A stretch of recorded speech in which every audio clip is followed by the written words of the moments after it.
WIIFTBP, media's just for you and me. WIIFTBP, media's just for you and me.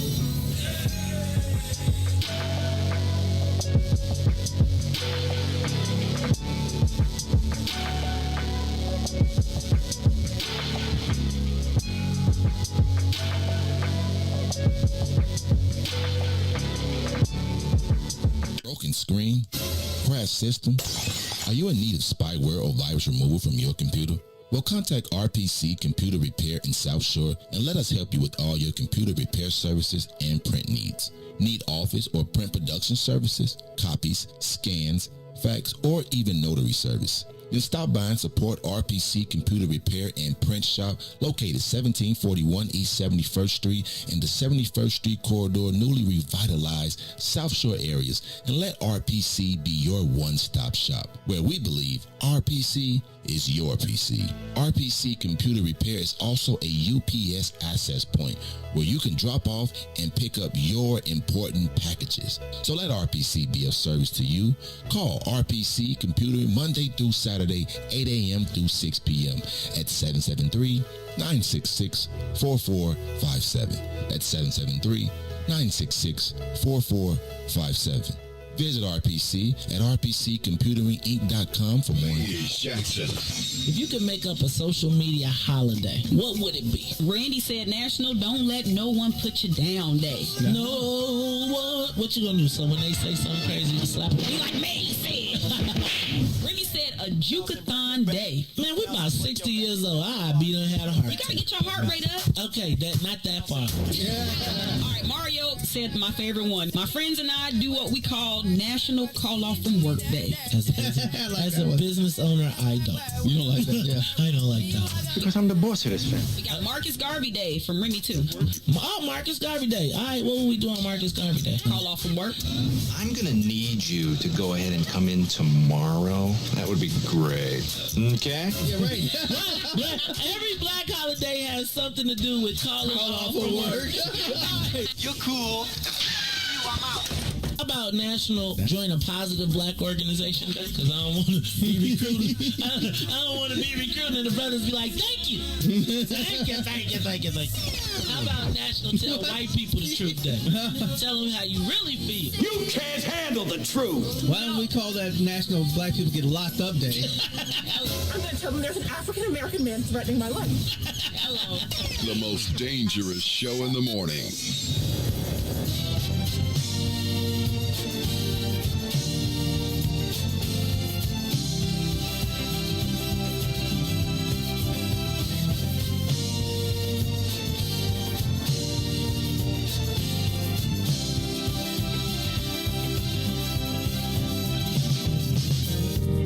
What about my love? Seems you have forgotten love. I do believe that something went wrong somewhere.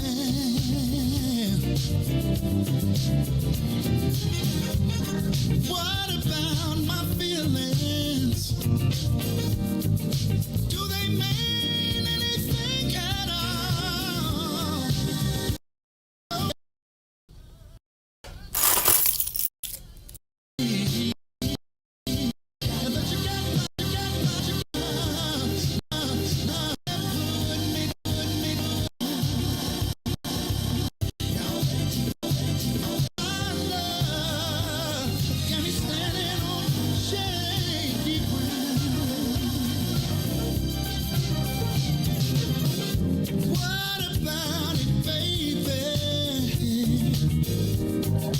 What about the days and the nights we spent? What about the love we made so sweet? Are you sure you wanna live? Think it over, baby. 'Cause girl, I believe. I think you just might wanna change your mind.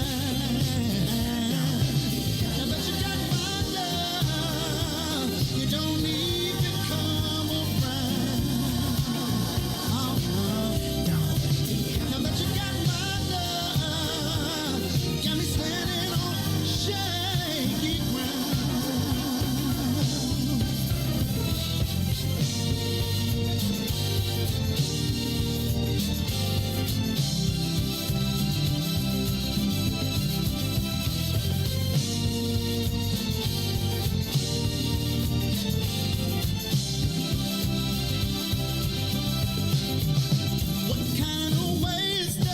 Treat your man. When I gave all that I never had, you got me going through changes of life with you. Are you sure you wanna live? Think it over, babe. 'Cause girl, I believe. I think you just might wanna change your mind. Now that you got my love, you don't even come around. Now that you got my love, you got me standing on shaky ground. Yeah. Now that you got my love, you don't even come around. You don't come around. Now that you got all my loving, you got me standing on shaky ground. Hands together, hands together. Put your hand,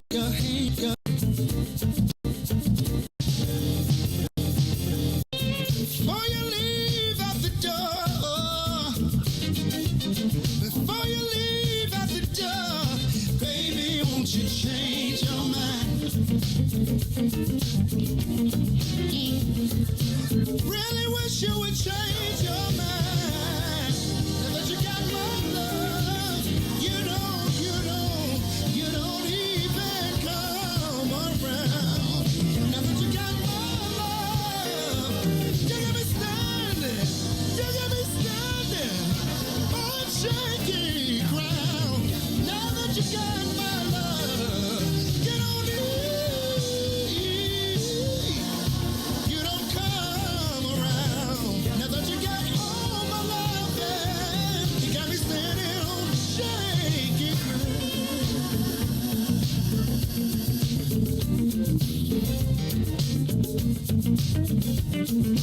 Put your hands together.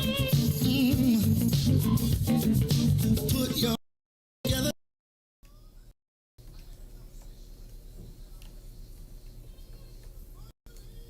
The door.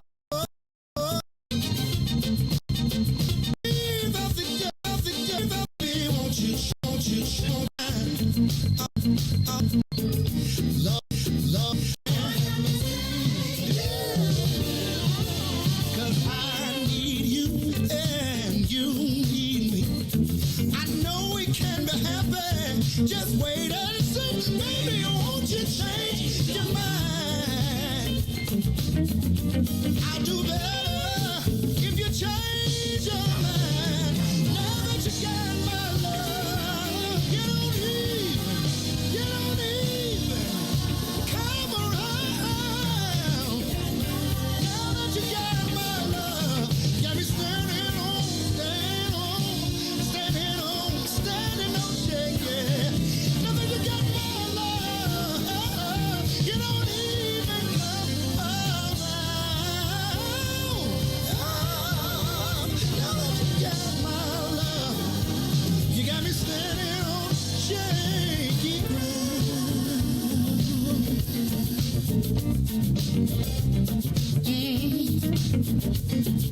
Baby, won't you change your mind?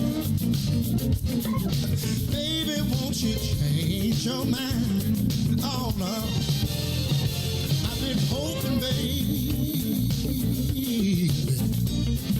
I've been praying, baby. Yes, I have. Baby, won't you change your mind? Oh, no.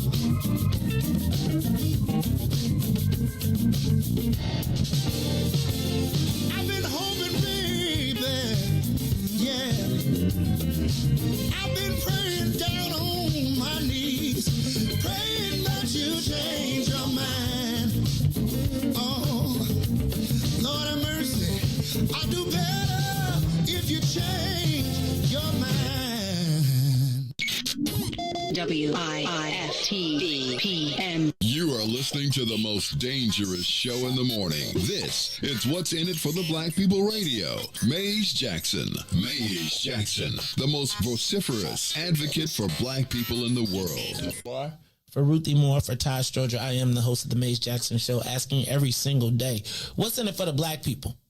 And if you don't like it, you can still tell them Maze said, Mayor Lightfoot, man, we ain't accepting that. We ain't accepting that. Let's go. Yeah.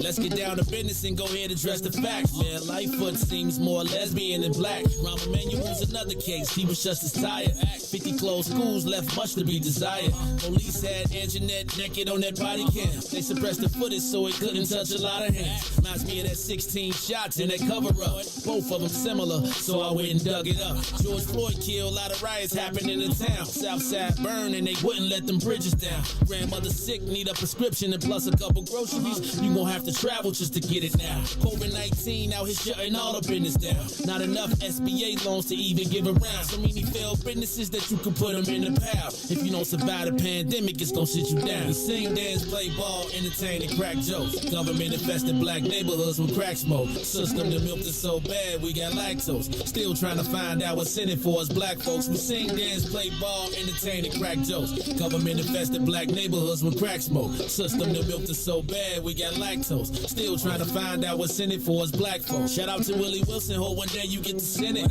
We need some different players in the game to handle business. Too many shady characters like Madigan and Blago. But when you really break it down, it's typical Chicago. City full of gangsters, it's what the land was built on. Same streets with hood legends, DNA get spilled on. Carjackers out here lurking, trying to get they steel on. Looking for a block to put them Hellcat wheels on. Let this give bogus appraisals a red line. Car crackers out here getting minimal fair time. And I'm concealed carry, I stay with the pipe. But Illinois gun laws giving minimal rights. Stay up on the swivel, make sure I'm moving tight.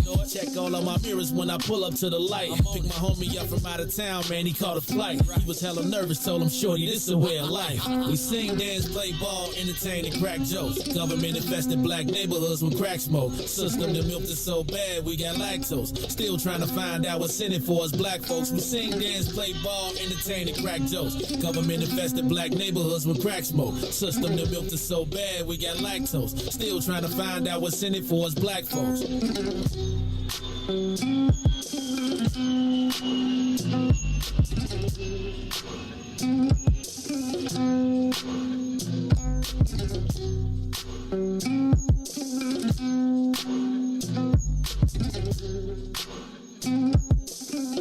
Wake up, Chicago! Wake up, world. This is the Maze Jackson Show. I'm your host, Maze Jackson.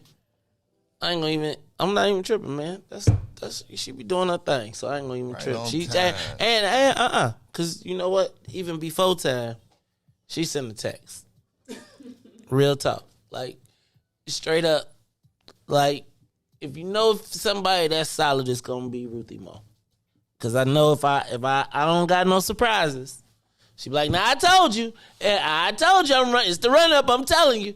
She sent me a note this morning and said I'm gonna be about 6:15. And then when I heard Dante, I was like, oh, it ain't gonna be no issue. She gonna be here because once Dante come on, it's like, that's about an 11-minute song. I think Dante did like the old school like album version. So I wasn't even worried about that. So this is the Maze Jackson Show. I'm your host, Maze Jackson. I'm gonna say what's up to my man, DJ Riis the Ruler, Mr. Business in the Front, Party in the Back.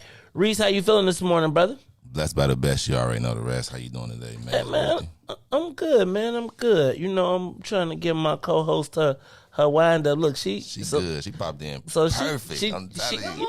You know what they said? If you had a mic on, then she'll be all ready. You say if you stay ready. What they say, Ruthie? How they say that? If you stay ready, you ain't got to get ready. That's right. That dang millennial. What's up, Ruthie Mo? How you feeling this morning? Oh, Ruthie. It's one of them days. Just one of them days. Y'all, listen. Y'all hearing it from the horse's mouth that I got to start going back to work. Why do I feel like this is a fake resignation? I'm just letting the people know. Why she y'all know? Listen, so if y'all are bosses and y'all control people's ability to come into offices and work remotely, let them be remote, because one of the consequences is I likely am gonna have to take down the number of days. Oh God! That y'all see me in the morning. Oh Lord Jesus! As we transition back into these office spaces downtown that people are paying these high rents for, they want them to be utilized, which I can understand. I can understand that too. But still, so I'm just letting y'all know. I'm just telling y'all. I'm just telling y'all could finance just one dude with a pension. Send me a note. Didn't we talk about this yesterday? What I got to do? What I'm gonna have to do? Just show up. I thought, right.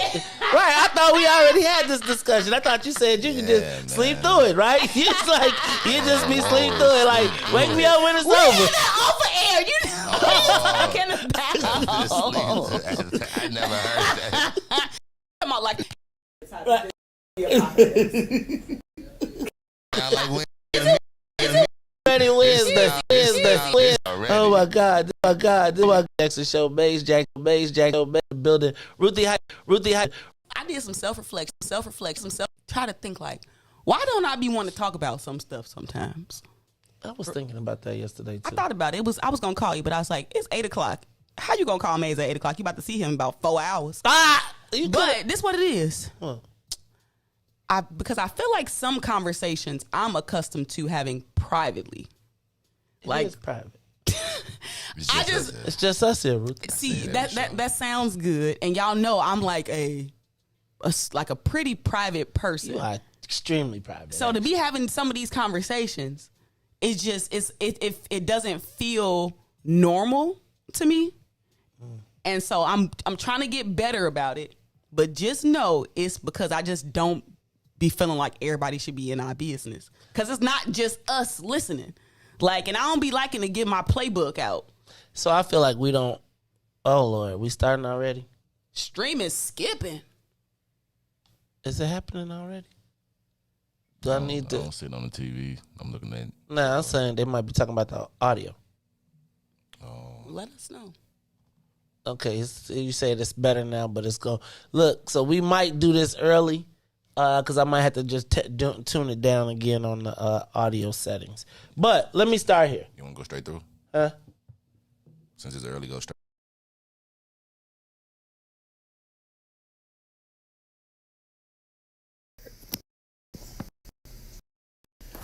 Yeah, we certainly can. Let's do that. Let's do that when we go to the break. I done ran this. All right, let's see what happens. All right, okay. Dang. Let me say this. I really feel like we don't have to give up I feel like we don't give up the playbook.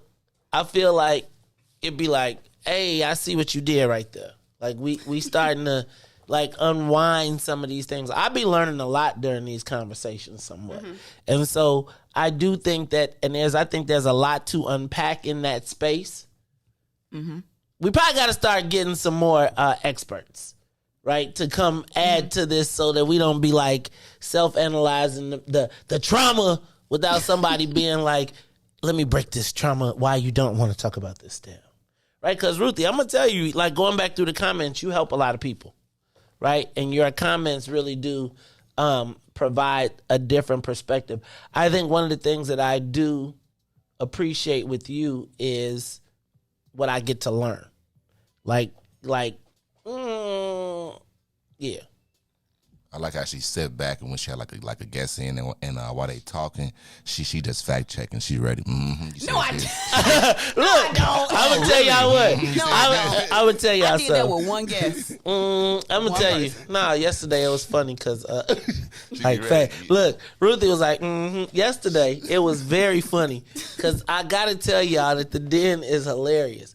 You know, when the brothers get in them spots, and they not used to being able to see the comments. And y'all know y'all be going, and I think the chancellor was sitting there reading, like, and every time, they was trying to be universal, it was like, could y'all be black? black. And I know it was getting a little tight. But you know what I noticed when he was cool though. Every time he'd read a comment, he'd sit back a little bit like this. Oh, you saw it too, so I wasn't crazy. It was like I don't think that this is a different experience for people, right? I'm telling you, I've lost a co-host because of y'all comments, right? I remember Puerto Rico. Was you here during that era? Oh man, oh Jesus! The den had mugs.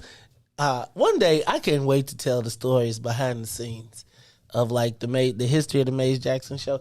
That is an epic story in and of itself. But anyway, Ruthie, yeah, I couldn't, because when I put it on the paper, this is the first time ever in my entire career that I put a disclaimer on the paper. I was like, Ruthie, in all caps. No, that's called a trigger warning, and I appreciate it. I really do. Because you know, sometimes some of this stuff is just way too personal for me, and I get like, And I get really passionate, and I can't control myself. And then afterwards, I'm like, that is not for public consumption. I'm sorry, it's that just wasn't not. cathartic for you. Not. I don't get any thrills out of doing things like this. Like it doesn't serve me. So I know it has to serve the people, which is fulfilling to me, because it don't serve me. I don't get nothing out of this, y'all. I mean, I don't be like, oh, let me wake. Oh, I want to be famous. Let me get on TV. I don't want to be famous. Let me talk about. No, these are like dinner table conversations that I want to have with my people to solve these issues. You got a big ass dinner table. That's all. I don't like how the white people be listening. You know what I be thinking? I be thinking the white people are like, oh damn, they're figuring it out. I know. And they be like, oh, that's why they be That's why they be getting smilier. They be like, when they come around, did you see Karen? Did anybody see the video of the Karen on the L stop, not the L, but on the New York subway, who started japping out and told the black man he was in her space, and she started just going off and, you're just dirt. And he punched her in the face. I must say, if there was ever if I wasn't supposed to laugh, I must tell you I laughed. And then she went off on the next black man and started snapping on who just happened to be walking on the train. They looked alike. She didn't know the difference. No, she knew the difference because her face was still. She might just not have seen the difference because she was seeing stars.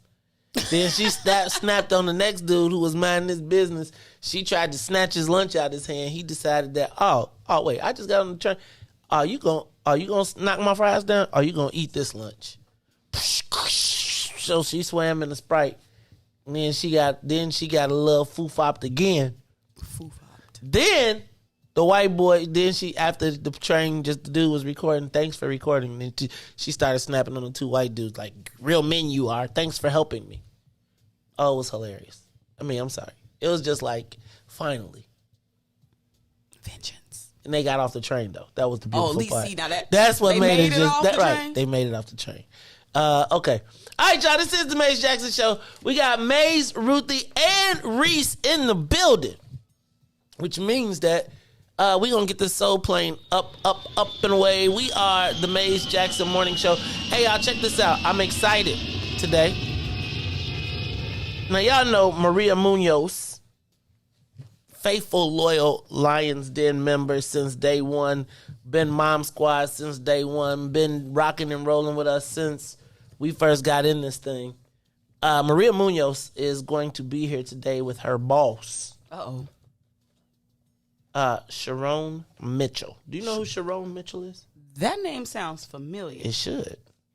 He is the Cook County Public Defender. Okay, Sharon. Yes. So he is going to be here. Check this out. One of the very few black men that got the spot.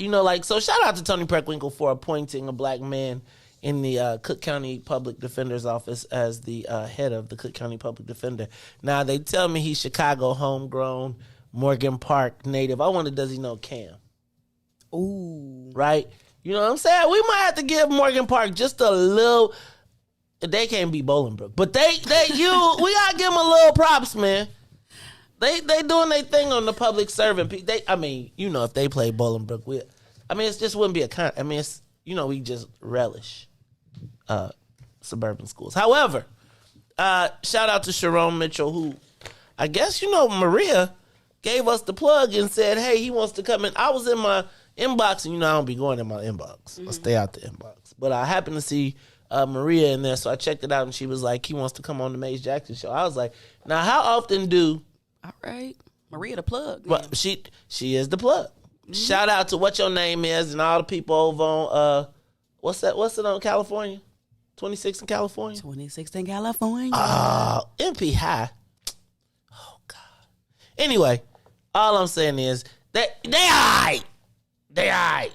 Anyway, he'll be here in the studio at 7 o'clock. So I think y'all should get y'all questions ready. How come every time somebody say 7 o'clock, I just want to say on the dot, I'm in my drop top, cruising the streets. Every time I hear somebody say 7 o'clock. That's the usher. It bothers me. 7 o'clock in the dot, I'm in my drop top, cruising the streets. I hate it. I got a real pretty little thing that's waiting for me. They say it's 10-10. You just gonna automatically say, where you been? Pull up, anticipating.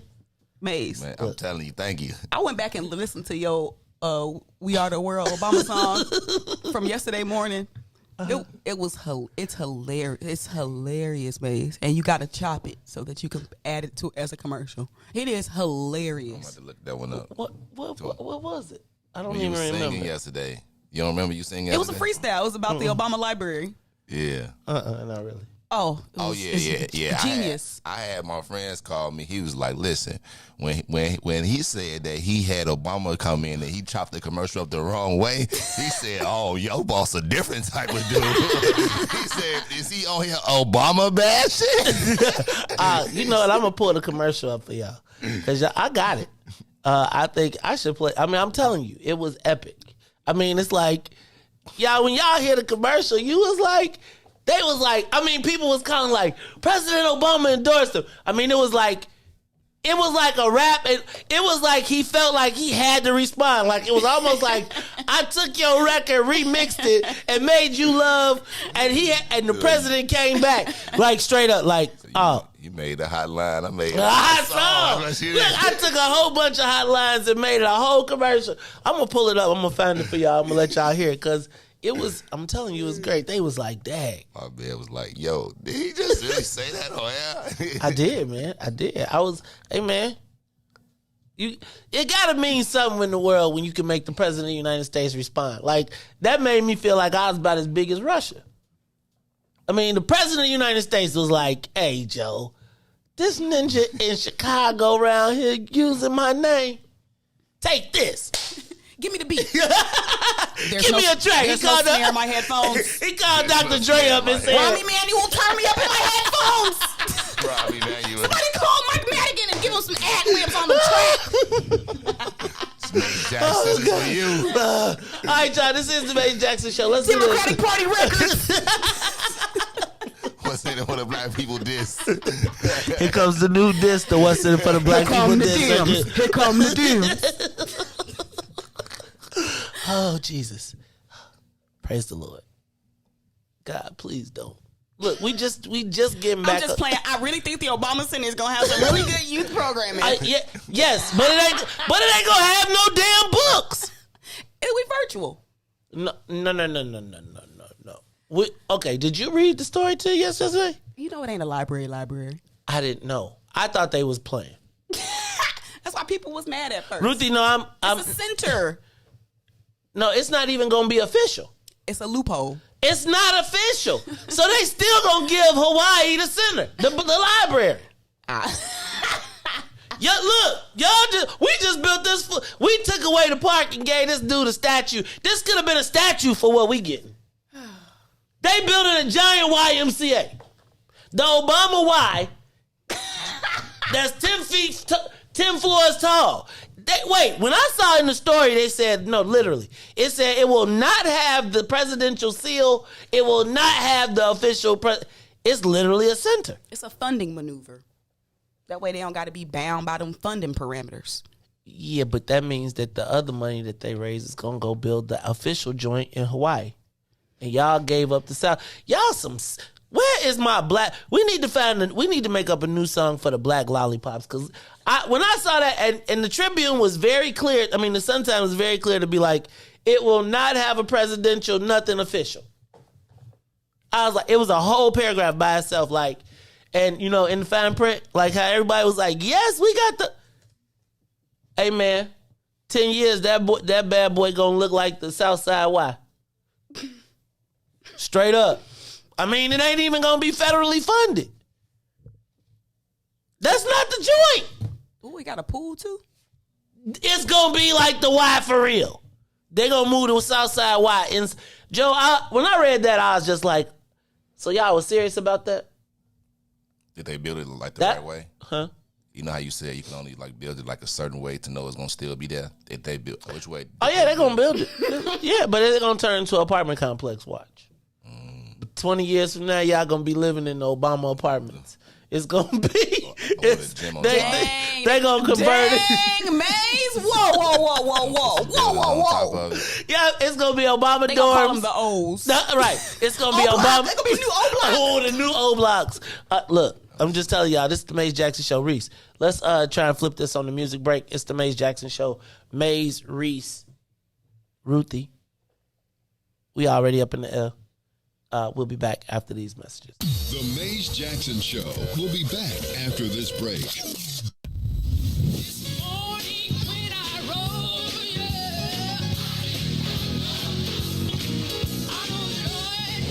Church Chicago's Power Hour. I'm your host, Angie Mims, and Terrence Keys, TD, a.k.a. Terrence Daniels. I wish I had one witness in the house. You got one. You got a couple of them. Got two T's. Give me a testimony. Oh, Lord. He's did it before. Oh, Lord. I got one. Something better. I got 5 reasons. 5 reasons. Oh, Lord. He turned it around. Turned it around. He woke me up.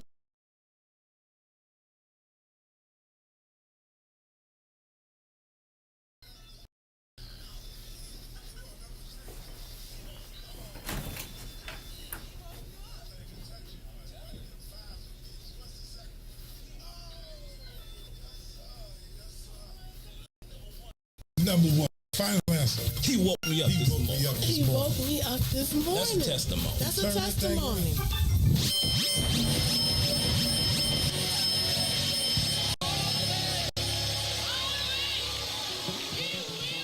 And now, traffic and weather.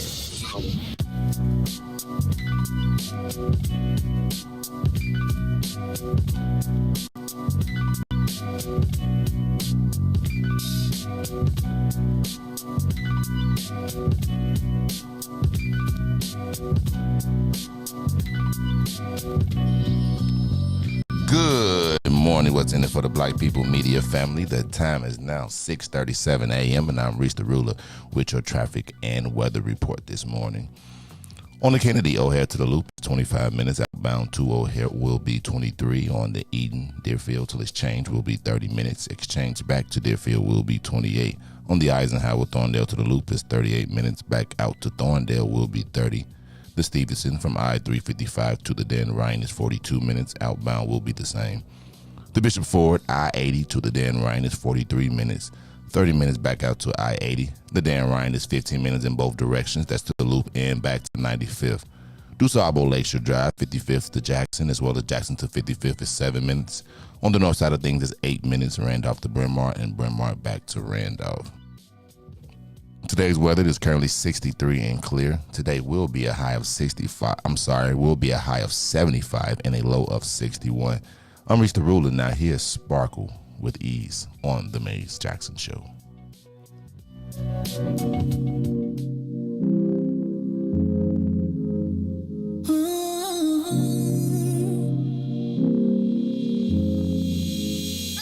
You see me, you see him, my best friend. He hold me down like ankles fighting the waves. Apply not to my crime, yeah, I do time. Till I'm with you, I be counting the days. Yeah, ooh, been through so many things, but we always get through. Yeah, ooh, it ain't always perfect, but it's worth it.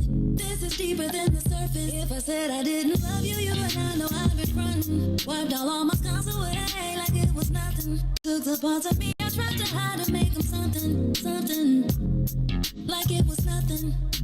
Ooh, so much, baby. Ooh, you know you drive me crazy. Ooh, you give me peace of mind.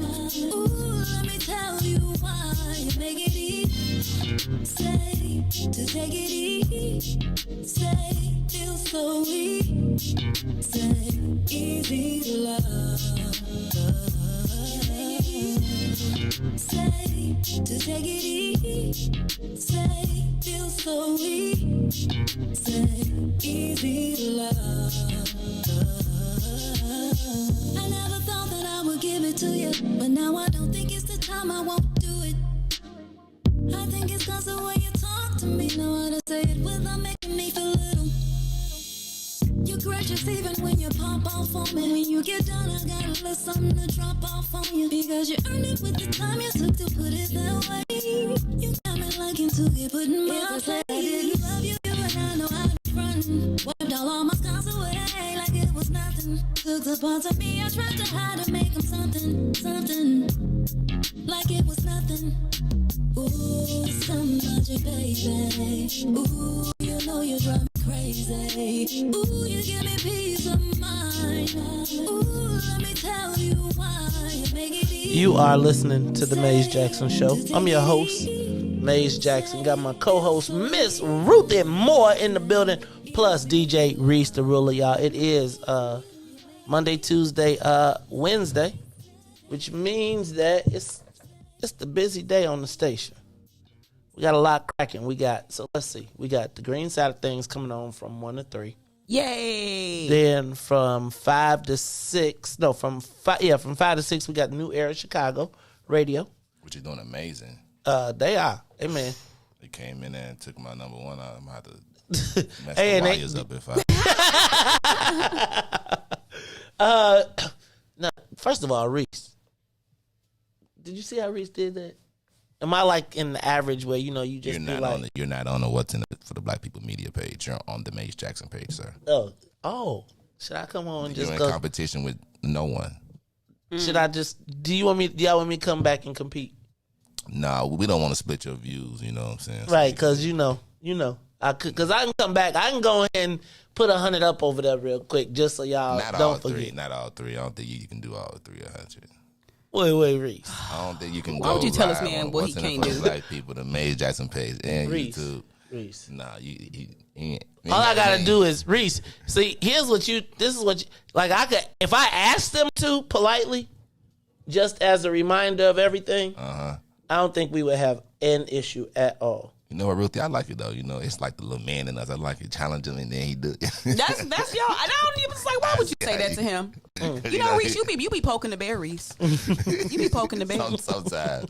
You be poking the bear, and it's like it worked both ways. Because then it's just like when Maze get on there with you, then I'll be like, dang, Maze, why you leave him alone? Then Riis, you say something to remind me why Maze stay on you.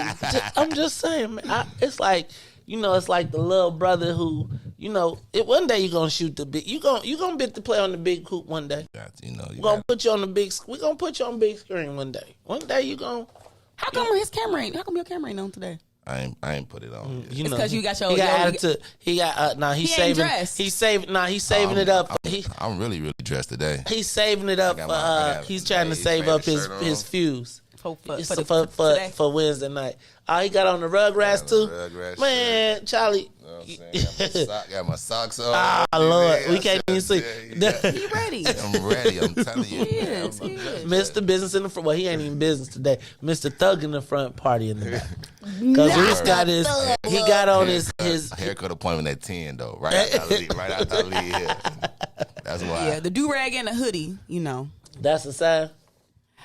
I don't think it's a classic black man look. Depends on the time of day where you at. For sure. I feel like it's good until 9:00. It's cool until you combine it with a mask. Then it's just like. That's the first thing I thought was like so y'all that? Really made ski masks like legal like somebody, no please sir somebody like came in with a ski mask you was like scared. That's like the norm now. Like I probably could never work at like a gas station or anywhere like that. I was at the Peach yesterday and the mask that look like ski mask. That ain't no cool joint. I'm not feeling that at all. No, not at all. No, because I feel like I really can't. Like I can see your eyes and I can get a sense of it, but if I can't see the rest of your countenance, I don't know what you on. Now that's gonna be interesting. Like, what you gonna say? Take your mask off? I'm gonna be like, hey, I'm gonna say keep your space, man. Keep your space, Joe. Just keep your space. Don't get too close. I mean, I got like a 6 foot, like you know what I'm saying, like 6 feet you straight. 3 feet. If you within 3 feet, I'm always on super alert. Like within 3 feet, and if you within touching distance of me, I'm on like peak. I'm with you. Peak. That's why I don't really do too many like big crowds. Yeah, I'm starting to not like the big crowds. Like, you know what I'm saying? It's like we got to start getting. Y'all know we need to get us a box. We need to just start being like we need a box appointment. What is that? You know, right? Because that's a Maze. I think no. Listen, like no lie. I think our generation took all y'all regular terms and just made them inappropriate because that's actually inappropriate term inappropriate. nowadays. A box appointment. A skybox. Okay, we got to say the whole thing. Like a Tribe Called Quest. No, we say like crowd, so we was. Oh yeah, but I'm just listen, man. The box mean a whole different things nowadays. When somebody say a box, like I got a box appointment for like. You got some action. Stop saying it, Riis. Stop saying it. I'm sorry, This like y'all didn't want to have the BB, but that. We didn't want to have the BBC come this morning. Y'all be tripping, man. No, y'all bugging out. Y'all just doing too much. All right, this is the Maze Jackson show. Y'all got me all nervous. Look, plus we got the public defender coming in here. Y'all better get it together. Y'all around here trying to tell her you got a box appointment. Wednesday. Public defender, I got a box appointment. You want to come do? Like, what? Sure.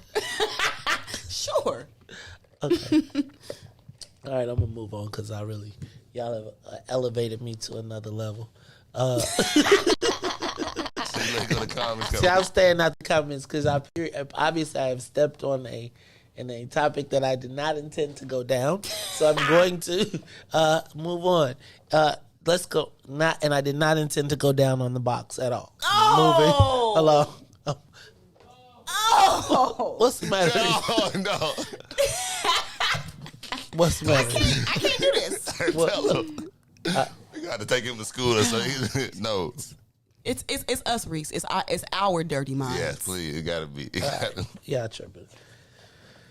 Okay. Anyway, moving right along. Let's get through some of these headlines. Did y'all see that the Bears bought the Arlington Park racetrack? Mm-hmm. It looks like it's like the Bears are out. You still gonna root for the Bears even if they not the Chicago Bears?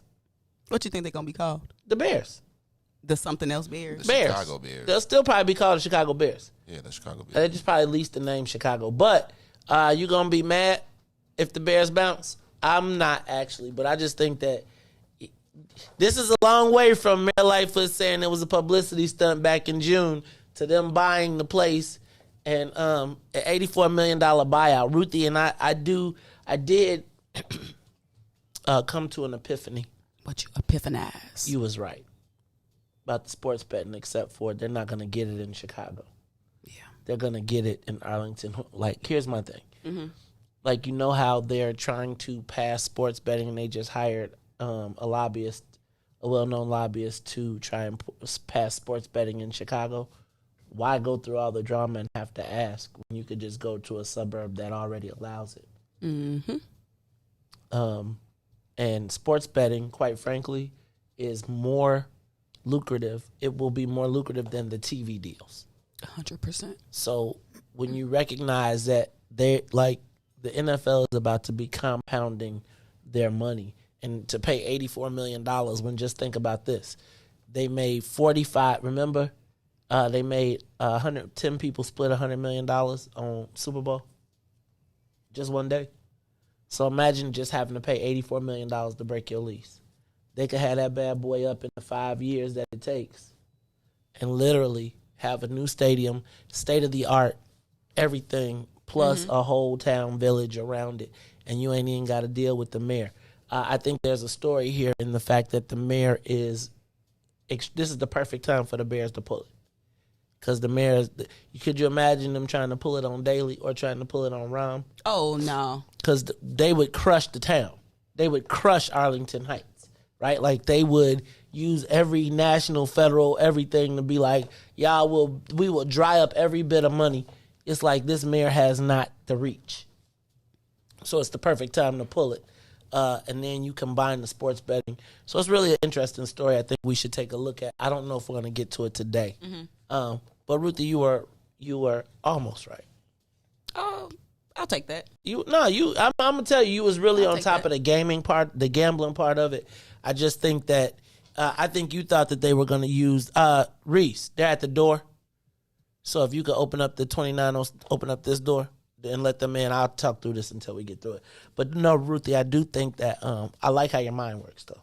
I like that you saw that was the real play, because I was really initially thinking of the entertainment complex. Mm-hmm. Like, because when you go to like Dallas, when you go to the stadium, you be like, first of all, you enter a campus where it's like they got you locked in. So it's like a whole day event, right? And in the stadium is entertainment and all types of stuff. And Soldier Field don't have, what they going to do at Soldier Field if the Bears ain't there? Look, the I was thinking about that. The mayor tried to be like, well, we just signed the soccer league. I was like, there goes this. We ain't going to be going to Soldier Field no more. You know, the thing about sports betting is it's kind of in its infancy in terms of how technology is reshaping it. And I think it's some things that we don't necessarily know that are in development related to sports betting on the tech side. Could you and imagine it as an emerging industry. And that's what's happening. Could you imagine being in a wired stadium where you could sports bet on your phone and be betting on players and betting on actions and betting on things that have happened while you're right? Like that would be. And for real, think about how sports betting is also moving away from sports. People are betting on these damn video games, societal incidents. People are creating new activities to bet on. So the Bears finna have the space for those new activities. Oh, imagine being able to play the World Football Madden Championship and you could play it on the world's largest big screen in the stadium. I don't like you millennials sometimes. It's kind of it's just interesting how big money works. We gotta get our cut. Like I want to be in a position to sacrifice 83 million so I can make 83 billion. We gotta get our cut. We gotta get our cut. We gotta get our cut. Precisely. And I'm just telling y'all now, I gotta say it one more time. John Rodgers becoming a billionaire again is not our cut. That's not our cut, guys. It's just not our cut. Period, point blank. It's the Mace Jackson Show. All right, let's see what else I got. How about, did you see this story? Did you see the story about Dr. Arwady? Saying that, okay, so you know there's 2 moms who died at the CPS school yes, from COVID. The school was on quarantine. She said you can't prove it. You can't prove that it had anything to do with the COVID protocols or that it came from CPS. So we're going to move forward. And I just think that that's just really a callous response. Ooh, that's cold. So Jesse Sharkey was like, you can't prove it didn't. And that's really my point. Like, that's what you, one of my favorite Jay-Z lines is, a gun in your face and that's all you could come up with? Like, Dr. Arwady, what you came up with was, you can't prove the data, you can't prove. That's tough. You can't prove. So wait, the school was on quarantine. The child comes home. The mom was healthy. She dies from COVID 2 days before you send the kids back to school. Her daughter had it and didn't, and her daughter had symptoms recovered. She didn't. Now y'all saying it ain't our fault. Oh, it ain't my fault. Did I do that? It ain't my fault. Did I do that? It ain't my fault. Did I do that? It ain't my fault. I wish I could do it now. If you oh Lord. Hey man, that volume 1 is the truth, bro. Volume 1 is the truth. That might have been, outside of Blueprint, that might have been my favorite Jay-Z album. Volume 1. Hey, man. That Lay Down, Snitch. Man, please. There's a lot of songs on that album. Anyway, this is the Mace Jackson Show. I'm your host, Mace Jackson.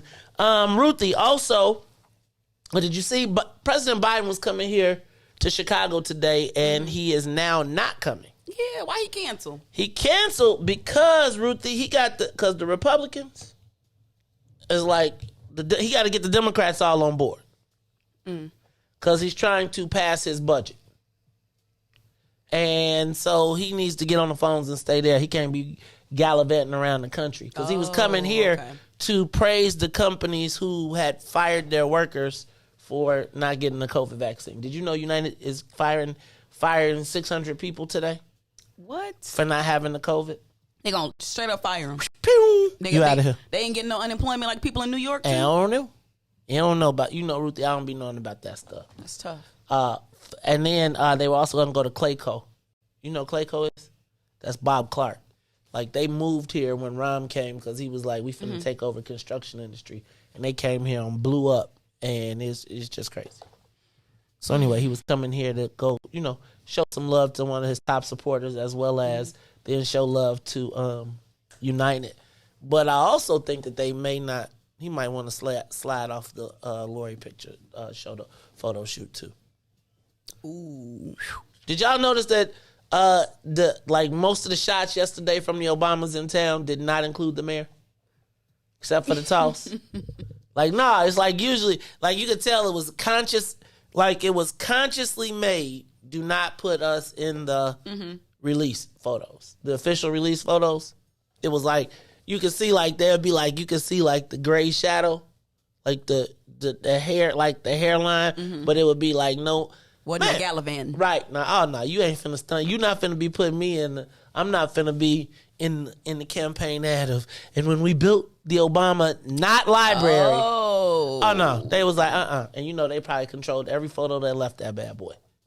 And part of the other thing is they had a very small audience, so it couldn't be that many photos. I bet you Mayor Lightfoot took a selfie or something, though. I'm going to get this campaign picture. Oh, no, you should see. It's like them pictures, you should see the pictures. Go look at the pictures the mayor released on her page. It's like them pictures where the other person ain't posing, but you going to be in the picture anyway. Like, she looking off like this, and she like, psh. Oh, yeah. They're like, today, I was in the picture. She's like, hey, Michelle, come here. Damn it, don't look. Whatever you do, don't look that way. Don't look that way. Do not look to the left. Oh, God. It's the Mace Jackson show. Why we be starting in the morning? I'm sorry. Do you think in the car, Barack was like, hey, Michelle, we ain't fooling with her. So don't get in none of the pictures. And he didn't say it like that. He said, we ain't fooling with her. Because Barack be talking smack now. He be in the car talking crazy. He be like, he like, pass. Let me ask you a question. You think Barack be smoking? Yes. Absolutely. The finest of the finest. He got his own strip. Do you think he ever tried Obama runts? Oh. You think Obama ever smoked Obama?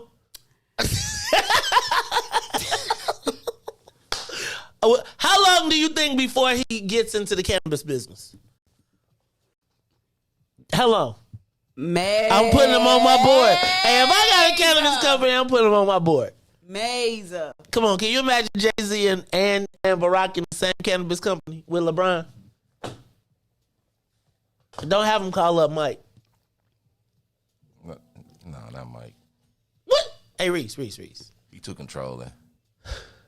You'll win. Y'all still buying. Dog, he got y'all buying the third. He got y'all buying the third. He just changed the color and got you. He just go straight through the list, change the color, and be like, y'all be in line still. He be like, Michael Jordan, what shit you gonna make this year? Bring out my old. He's close his eyes. He was spinning around. We're gonna do the pink ones with clear. Anyway, they be like, do you? I remember one day, I had bought me some new Jordans. I didn't, I just bought some. And they was like, I couldn't tell the difference between, I think my son had like 3 pair and they all looked exactly the same to me.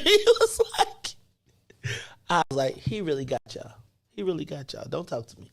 Anyway, y'all think Obama, first of all, do you think he smokes blunts or do you think he's vapes?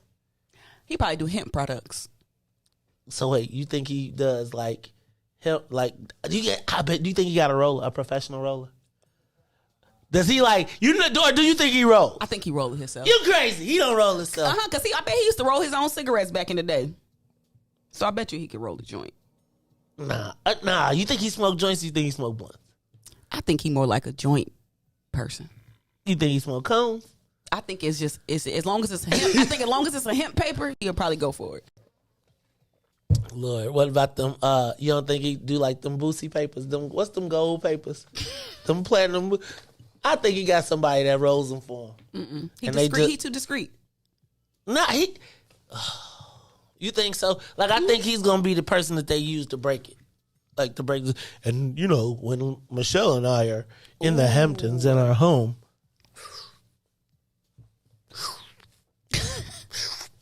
Could you? No, he can't do a pipe. That looked too cracky. Nah, you think he do a wood? No. You don't think he rolled no woods? No, he ain't that experienced. The kids keep him up to date. He ain't that experienced. I got a question. Now that cannabis is legal, do you tell your kids? My cousin is trying to figure that out. No. Tell them it's bad for them. It's just like you tell liquor is bad for them, you know? Nah, but but they be like, do they know? Because do they know you be, you know what I'm saying? Deny. Always deny. Kids ain't crazy, though. Deny. It wasn't me. Deny. It was. Oh, y'all think Obama be smoking? But see, Obama went to Harvard though. See, he probably got his experience, but he was from Hawaii too. That Maui Wowie. But I'm just telling you. I think you think he's smoking. He'd be a bong smoker. I don't think so. What you think? I could see Barack. He be hanging out with the rappers though, right? You know what? He probably like edibles. Oh, remember that mint that Michelle gave Bush? No, it was an edible. We gotta be here, y'all. We gotta be here. Brandon, they got jobs at TP, man. You should go check out Big Swill's TP. He got all them things. He got every single one of them. And they all natural. All right, y'all. It's 7:00, so it looks like we got some big, super time, big time guests. Coming up next, we have, he is the Cook County Public Defender. Mr. Sharon R. Mitchell will be with us when we come back. This is the Maze Jackson Show. Maze, Ruthie, and Riis in the building. The Maze Jackson Show will be back after this break. WIIFTBP. And now, traffic and weather. Good morning. What's in it for the Black People Media family? The time is now 7:02 a.m. And I'm Riis the Ruler with your Chicagoland area sports traffic and weather update. Well, in traffic, on the Kennedy O'Hare to the Loop is 35 minutes. Outbound to O'Hare will be 25 on the Eden. Inbound from Deerfield to the Chain will be 43 minutes. Exchange to Deerfield will be 28. On the Eisenhower, Thorndale to the Loop, 55 minutes. Back out to Thorndale will be 36. On the Stevenson from I-355 to the Dan Ryan is 60 minutes. Outbound will be 47. The Bishop Ford, I-80 to the Dan Ryan is 50 minutes. 29 minutes back out to I-80. The Dan Ryan is 21 minutes to the Loop, 15 minutes back to 95th. DuSable Lakeshore Drive in all directions is 8 minutes. That's north and south. 55th to Jackson, Jackson to 55th, Randolph to Bryn Mawr, and Bryn Mawr back to Randolph. Today's weather, it is still currently 63 and clear. Today will be a high of 79 with a low of 59. I'm Riis the Ruler. Now here's back to the Maze Jackson Show. Oh, man. They done messed around and gave New Era Chicago their own radio show. What they do that for? You done messed up. So what we doing, bro? And we talk about power. Hey, did you say power? Not rights and equality, but power. We ain't begging, we building. In that order, Chicago, and we got dope segments. Hey, yo, sis, holla at them. Peace and love, family. It's Sister E of New Era Chicago in the building, dropping the statistics, holistics, and of course the ballistics. Good for the mind, body, and the soul. Let's get it, family. And this your boy D Cook coming with straight facts. If you don't know, now you know. And this is your other sister, Omo Oya Music, coming in peace, love, and light, getting real with my people so we can quit with the bull spit. And this brother E, and I'm gonna wrap it up with the power surge. Listen, this going down every Wednesday night, 5 to 6 p.m. Tell a friend to tell a friend. It's the Black Power Hour, New Era Chicago Radio on What's in It for the Black People Media. All power to the people. All power to the people. Oh, baby. I mean, I know that you're here with me and everything, but since you just left a few hours ago, I've just been going crazy. And I done come to realize one thing.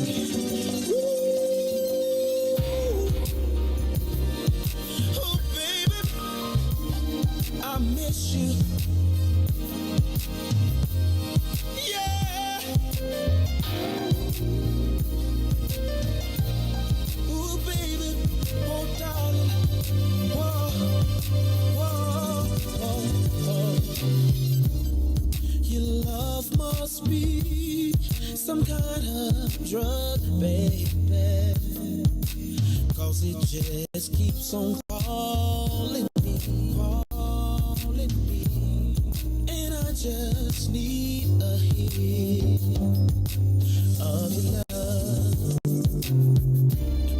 It's got me shaking and feeling for your touch. Baby, of you I can't get enough. It feels like I've done OD on you, babe. I'm addicted for you. Can't stop loving 'cause I can't get enough of you, babe. 'Cause I'm so addicted to you. This must be love. 'Cause I can't get enough of your loving. I'm so addicted for you. Can't stop. I need you right now, baby. 'Cause I'm so addicted to you. You're always on my mind, my mind, my mind, every day.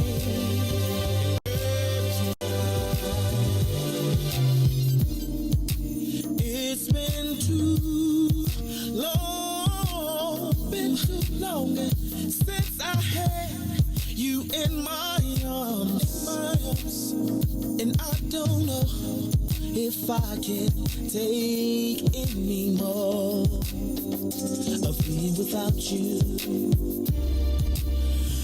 Even though it's only been an hour, it feels to me just like forever. And I am hoping that I can see you soon.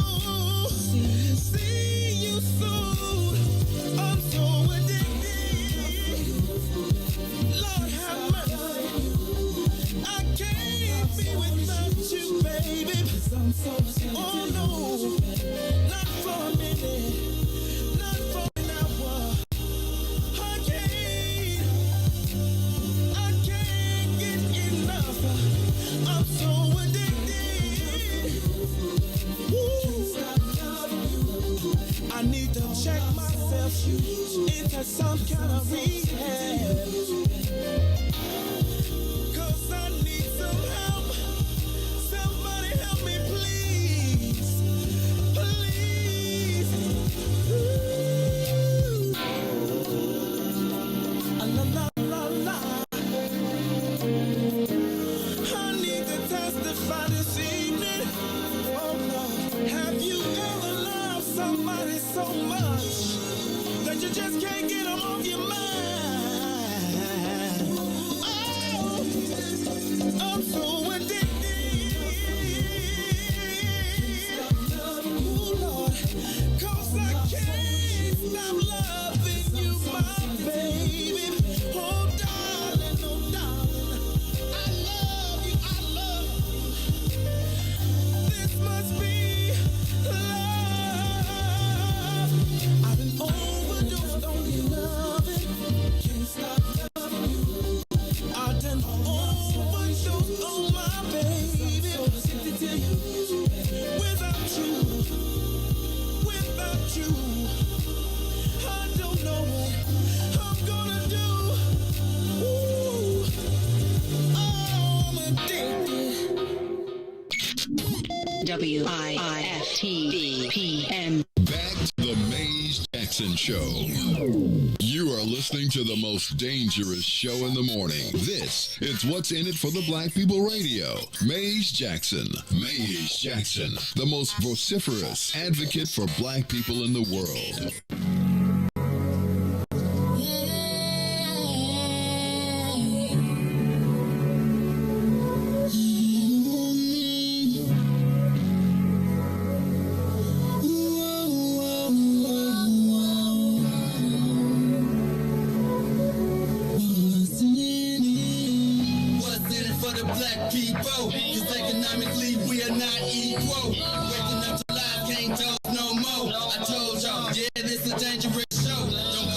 church if you ain't trying to help us. Don't even try to be around and can't protect us. We See the line now of the politicians.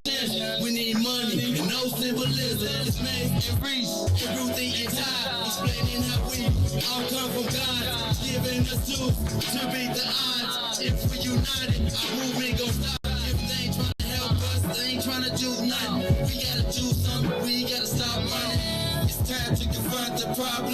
Really, you expect your oppressed to solve them.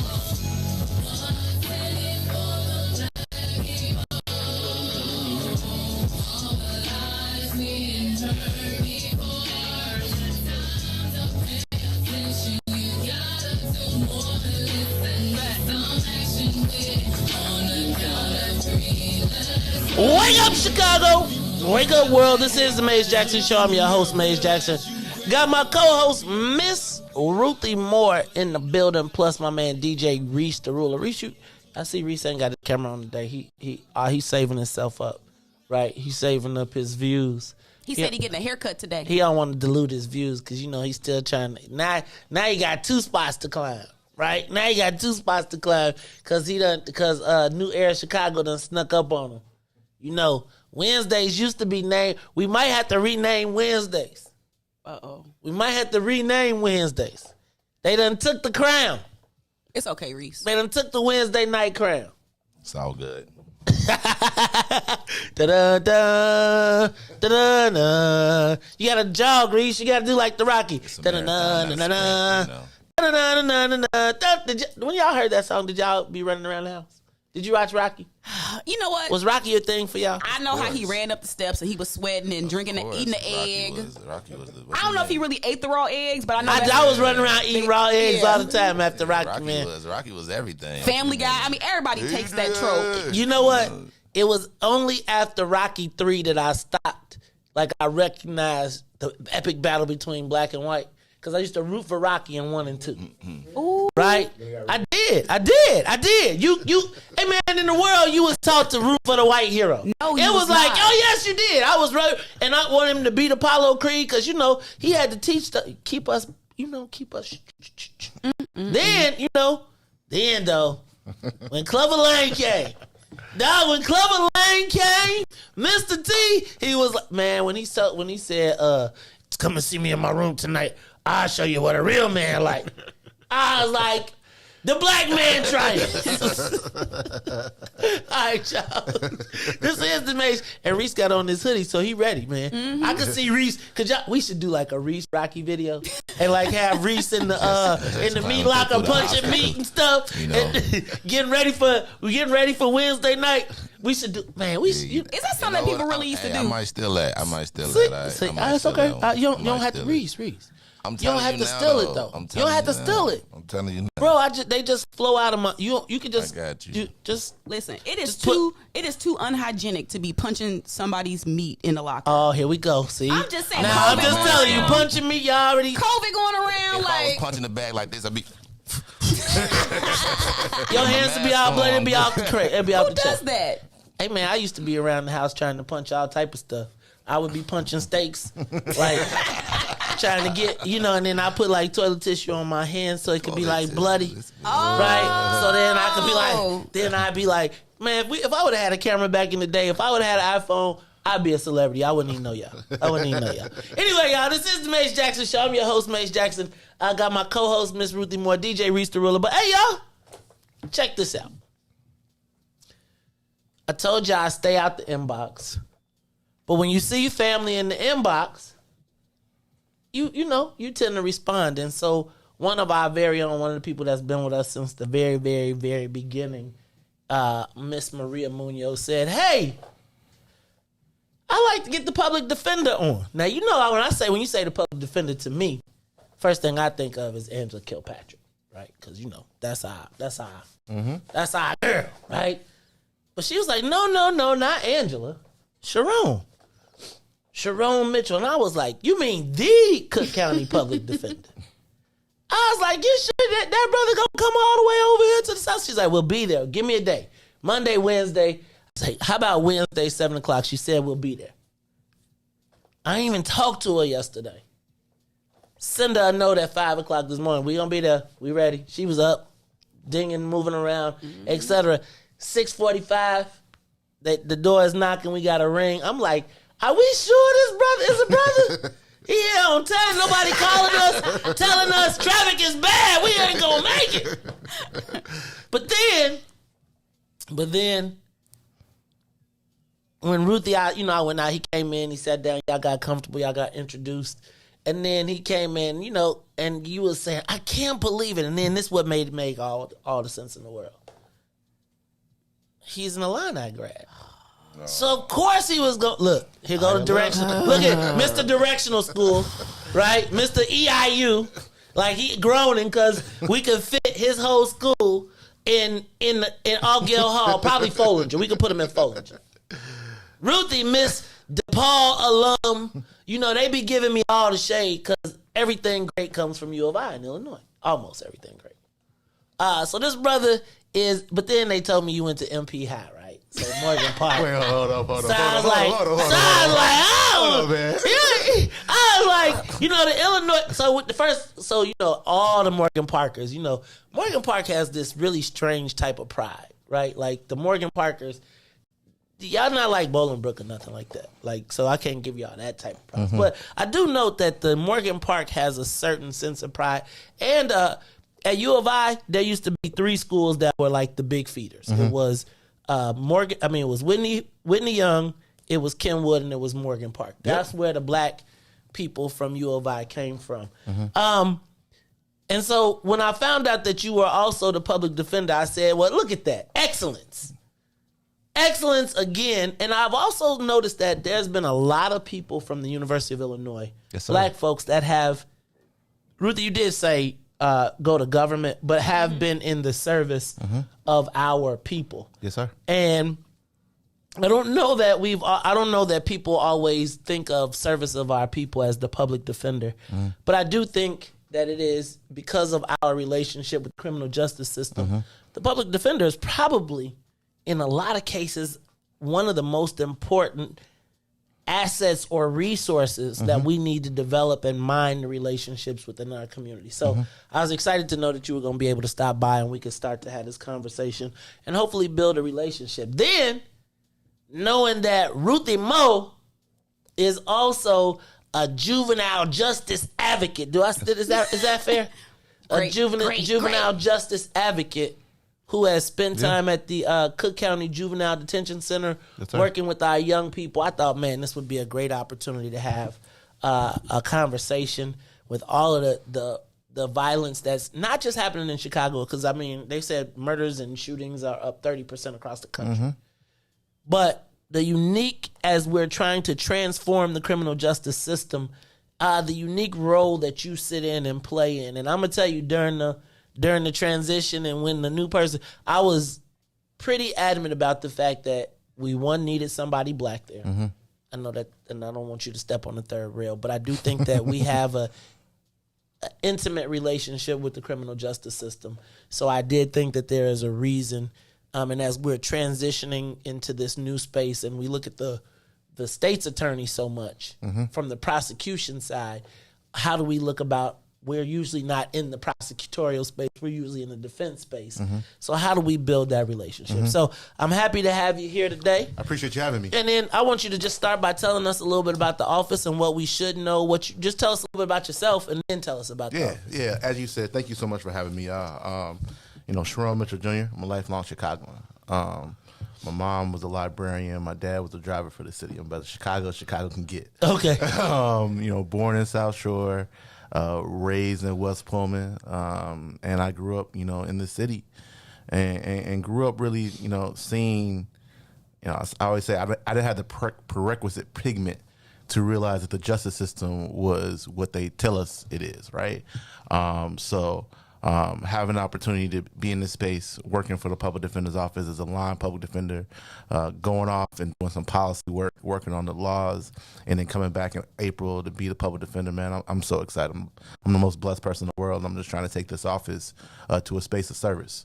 Because go ahead. No, finish. No, because like you said, this is a system that, we touch so many people. In a non-COVID year, we do over 100,000 cases.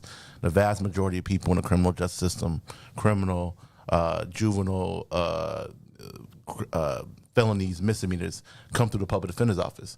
And as you said, we traditionally haven't been supported in the media or in the budget room, so we're trying to do our best here, and I'm trying to take this office to a new level.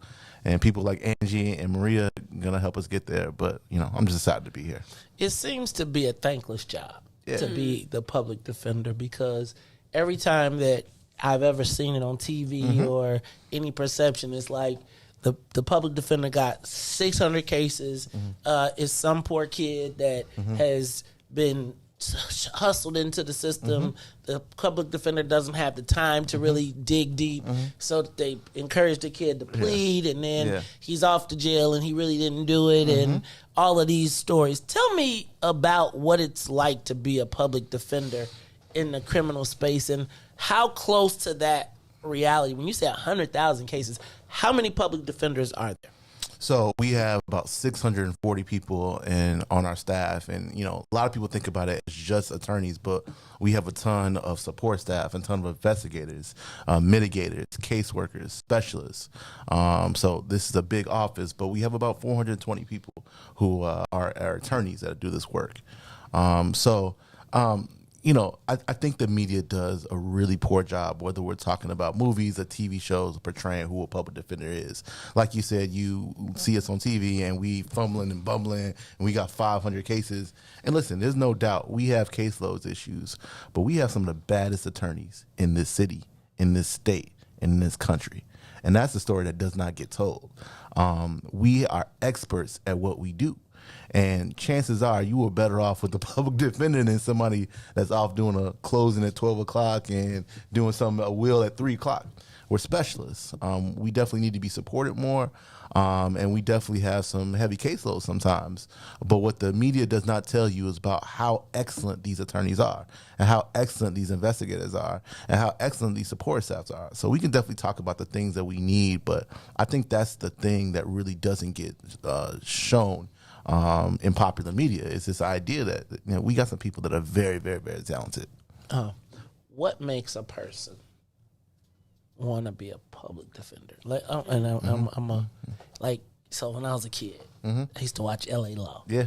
And I would hear the music come on, and I would see like Jimmy Smiths and all of them, and they would be like the high profile lawyers. They would have the fresh cars, and then there would be like the person that maybe wanted to be the corporate lawyer that was making millions and millions of dollars. And then you see the public defender who probably doesn't get the same billable hours, but is passionate about the job and justice. Yeah.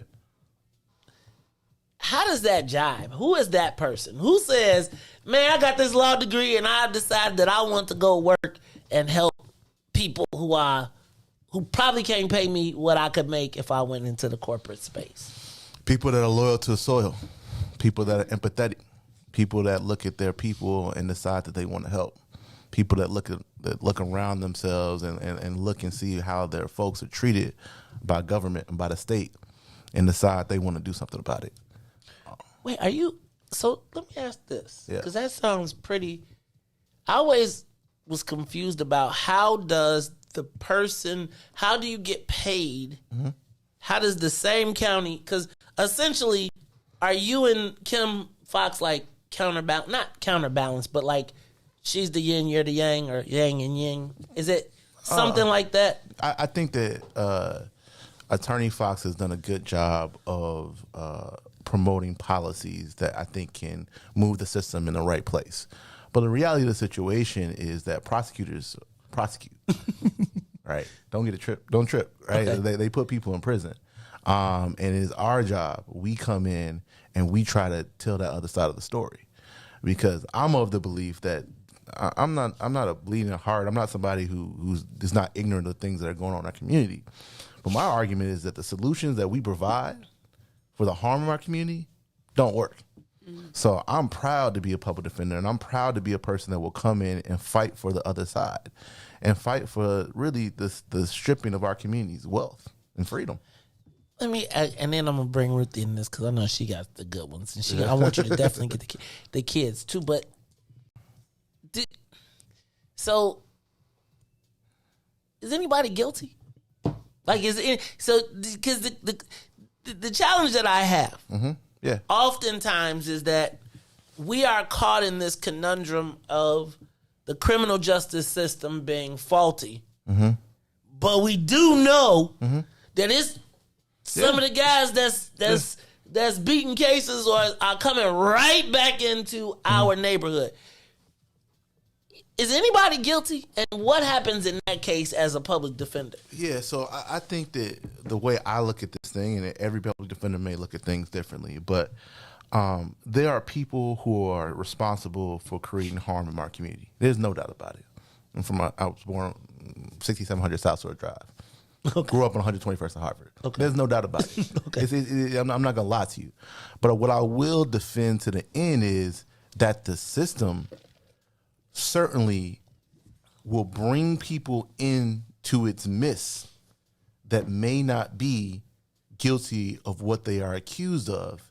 And even if they are guilty of what they're accused of, their solutions, stripping somebody of their ability to ever work, taking somebody's freedom away, pulling millions and millions and millions of dollars out of our communities.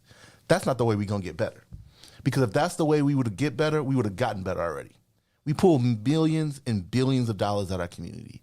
And for me, I just look at it as the solutions that you're offering. Even if this person did the things that they did, are you going to put my community in a better place by offering what you're going to do? Or are you going to send money to the northwest side, the southwest side, who basically making money off our incarceration? Well, damn. Ruthie Mo. Okay, so I have a question related to, like, if I get arrested and I don't have money for an attorney, what is the first step that I need to take when I get my phone call in jail? Yeah, listen, we got this really exciting program. It's called the Police Station Representation Unit, where basically we have attorneys that are assigned that will come to the police station to represent your rights even before you hit a courtroom. So you can call 844-81-RIGHT. We're available 24 hours a day, 7 days a week. We will be at any police station anywhere in Cook County, not just the city, in Cook County, south suburbs. I'm from out there. Listen, it goes down in the south suburbs. Yeah, it goes down. So you call. So I call that. That's the number I would call, and I say, "Hey, I'm locked up." Or a family member. You're a sister. You're a mother. You're a grandma. You're a brother. Okay. You call this number. Give us as much information as you can, and we will come down there and we will protect your rights. You know, we may not be able to get you out that day, but certainly we will put you in a better situation to go forward if the cases continue. And quite frankly, we walk out quite a few people out the police station because we have to realize when you're in that police station, the police goal is not to get to the truth. The police goal is to get a conviction. The police goal is to get a clearance. And I don't want to be like anti-police or anything like that, but we just have to realize the story. The story is realize what the reality is. And the reality is that they're trying to get a confession out to you. So you need your protection. You need your representation. And we provide that. Not a lot of people know about that service, but we're ready 24 hours a day. Well, let's back up.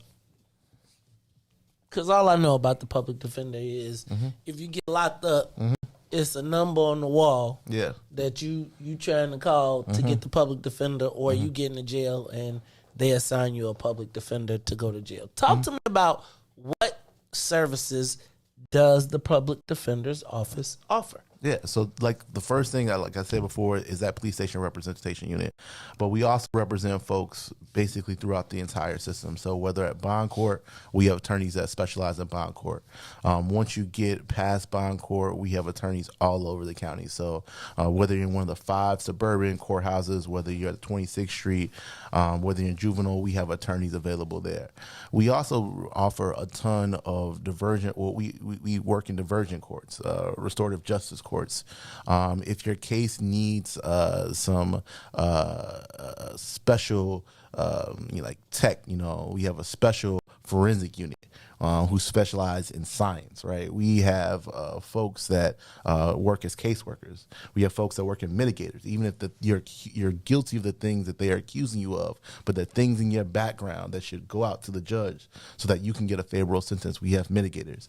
One of the great things about the Cook County Public Defender's Office is that we're not these, attorneys that just, come into a courtroom and try to, fight the case that day and go off.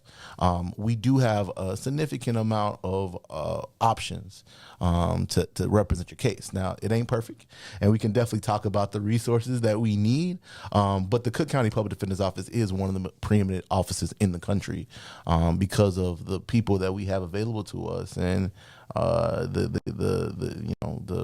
the options we have, the resources we have. Hey, y'all, we are talking to Sharon R. Mitchell. He is the Cook County Public Defender. We're going to take a quick break. We're going to catch a breath, and then when we come back, we're going to continue this conversation. I also want to give you the opportunity to call in. 872-259-7474. 872-259-7474. I think that so many of us have come into contact with the criminal justice system that we got to start building our relationships and our rapport and familiarize ourselves with the tools that we have in the toolbox. I will tell you that. And I got to shout out to Angela. I got to do it just because she is always getting me straight. Right? Because I can come in here and be like, look, y'all done free the guys. And she'd be like, hold on, cuz some of the guys don't need to be free, right? Now, we need to mitigate it. We need to make sure that they get treated right. But I do think that, when I'm on the campaign trail, I often hear judges say that judges on the campaign trail often say that it's important that we elect them because they are the closest that people will actually have to meeting and interacting with their government. And oftentimes when we are, if it's on the civil side, we're on defense. If it's on the criminal side, we're often on defense. And so I think it's very important, even as we go through this transformation of the criminal justice system. And I want to talk to you about that, like the criminal justice reform, your thoughts on that, and how does it impact our community. Then I want to ask you about, what do you say when people say, how do you both get paid from the same people? Okay. Right? I really want to understand that because I think sometimes suspicion in our community comes from, hey, man, they getting paid from the same people. How come they going to get the prosecutors all the money and they going to give us a little budget? How does that, how do we make all that jive? And then what resources do you need? What do legislators, because we know they all listening, what do you need to run a better public defender's office, knowing that it's such a needed resource in our community? Look, this is the Maze Jackson Show. I'll be back after these messages with Sharon R. Mitchell. It's Ruthie, Riis, and Maze. We'll be back. The Maze Jackson Show will be back after this break. WIIFTBP. Introducing your trusted source for high-quality Black emojis, better known as Blackmoji. We believe Black is beautiful, and that beauty should be reflected in the digital market. Now there is an app that does just that, starting with Black Greek letter organizations. Blackmoji D9 offers more than an emoji app. It is a cultural experience of Black excellence. Download the app in the Apple or Google Play Store to access a specially curated catalog of emojis representing the Divine Nine. Use the emojis to celebrate Black Week events, acknowledge current events, support social causes, and learn about esteemed Black Week members who blaze the trail of Black history. A portion of every subscription goes toward a scholarship fund specifically for members of Black Greek letter organizations to help keep the legacy alive. Download the Blackmoji app today. And now, traffic and weather. Good morning. What's in it for the Black People Media family? The time is now 7:34 a.m. and I'm Reese the Ruler with your traffic and weather report. In traffic on the Kennedy O'Hare to the Loop is 1 hour. Outbound to O'Hare will be 30 minutes. On the Eaton Deerfield to Exchange is 75 minutes. Outbound to Deerfield will be 45 on the Eisenhower. Thorndale to the Loop is 69 minutes. Back out to Thorndale will be 42. On the Stevenson from I-355 to the Dan Ryan is 1 hour. Outbound will be 47 minutes. The Bishop Ford I-80 to the Dan Ryan is 50 minutes. 30 minutes back out to I-80. The Dan Ryan is 24 minutes to the Loop, 16 minutes back out to 95th. DuSable Lakeshore Drive South, 55th to Jackson is 11 minutes. Jackson back to 55th will be 8. On the north side of things, Randolph to Bryn Mawr is 8 minutes. Bryn Mawr to Randolph is 16 minutes. Today's weather is currently 64 and sunny. Today will be a high of 77 with a low of 61. I'm Riis the Ruler. Now here's Valerie on the Maze Jackson Show.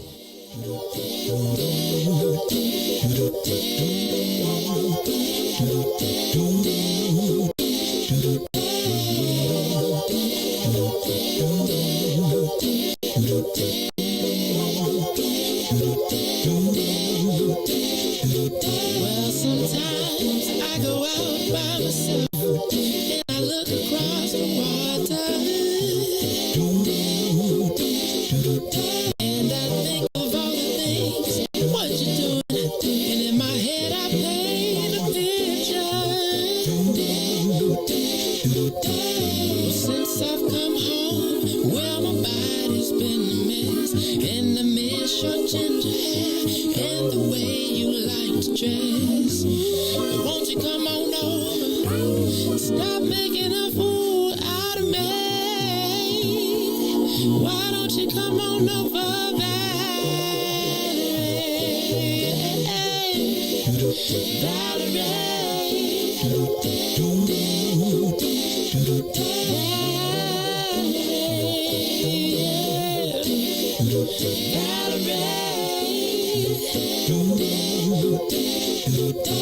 Did you have to go to jail? Put your house on up for sale? Did you get a good lawyer? I hope you didn't catch a tan. I hope you find the right man who'll fix it for you. And are you shopping anywhere? Change the color of your hair. Are you busy? And did you have to pay that fine that you've been dodging all the time? Are you still dizzy? Oh, yeah. Since I've come home, well, my body's been a mess, and I miss your ginger hair and the way you like to dress. Won't you come on over? Oh, stop making a fool out of me. Why don't you come on over there?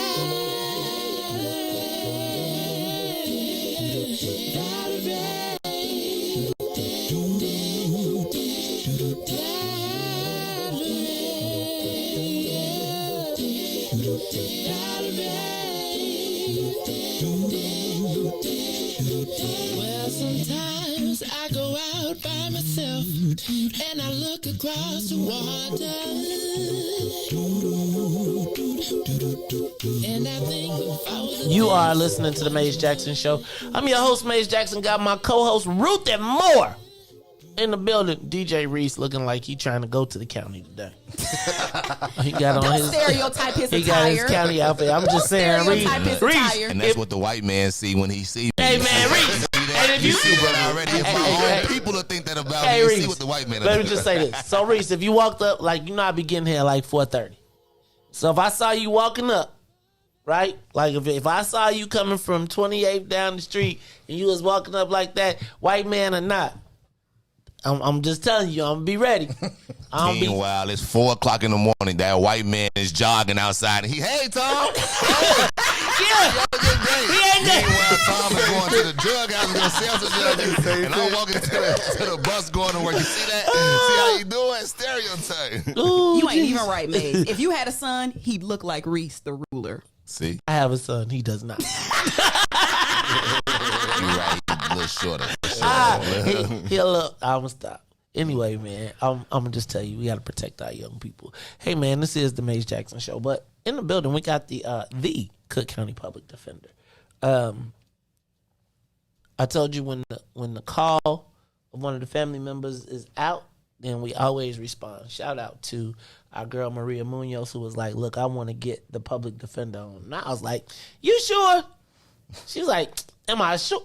See, and that's when you can't be, she be like, now Maria ain't never let me down, never. Mm-hmm. So you be like, you can't be playing people. So shout out to Maria. A Mustang.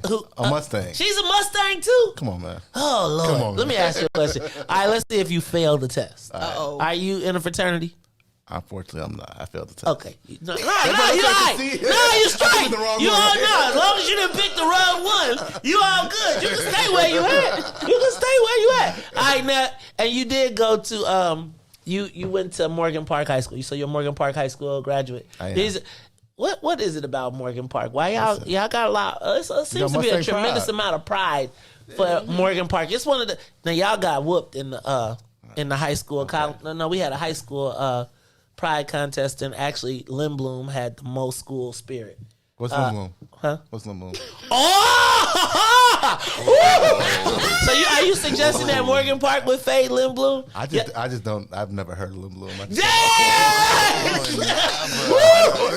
Where's the Swoop Nation? Oh Lord, you know. We got to cut. Look, we got to cut that and clip that because it seemed like there was shots fired. Boom, boom, boom, boom, boom, boom. All right. Hey man, you got to watch them Lindblom people. They're like a cult.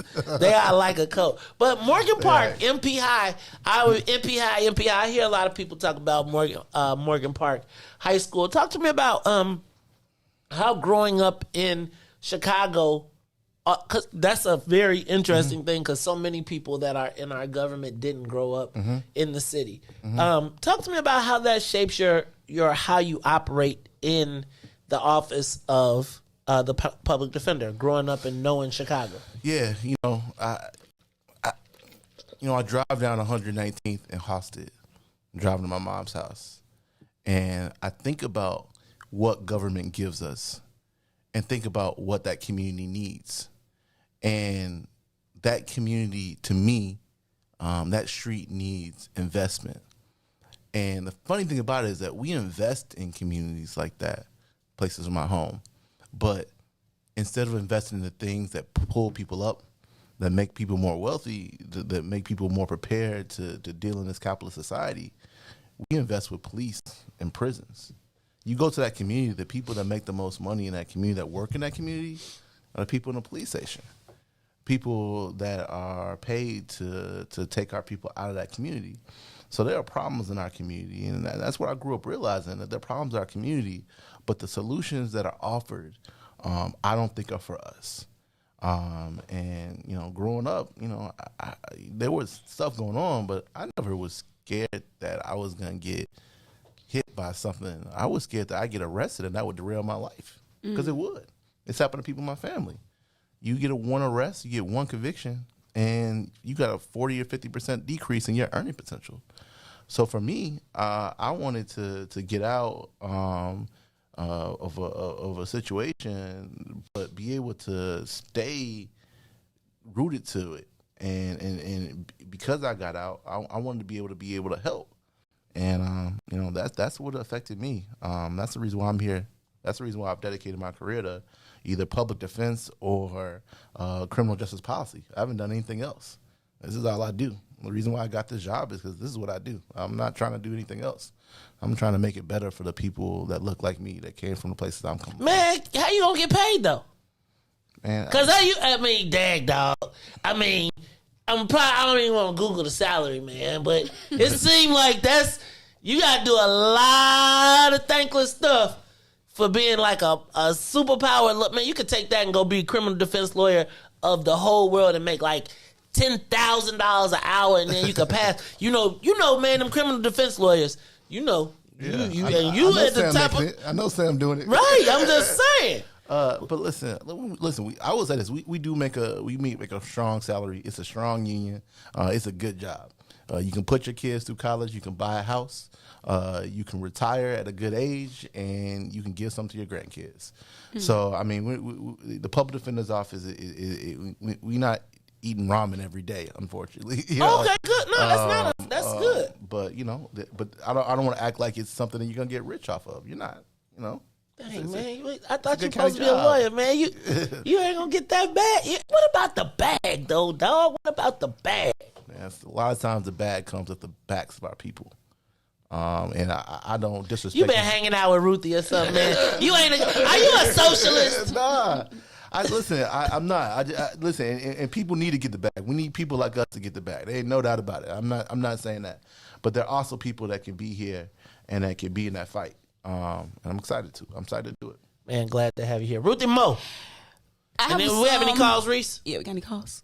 Okay, go ahead, Ruthie Mo. So I have some questions related to the Cook County juvenile justice system. Be careful, that's our passion. So I love juvenile justice policy, like reforms, the history of it and everything. And I'm curious as to when juveniles are arrested and they need public defenders, is the public defender's office divided up into people who specialize in adult criminal versus juvenile?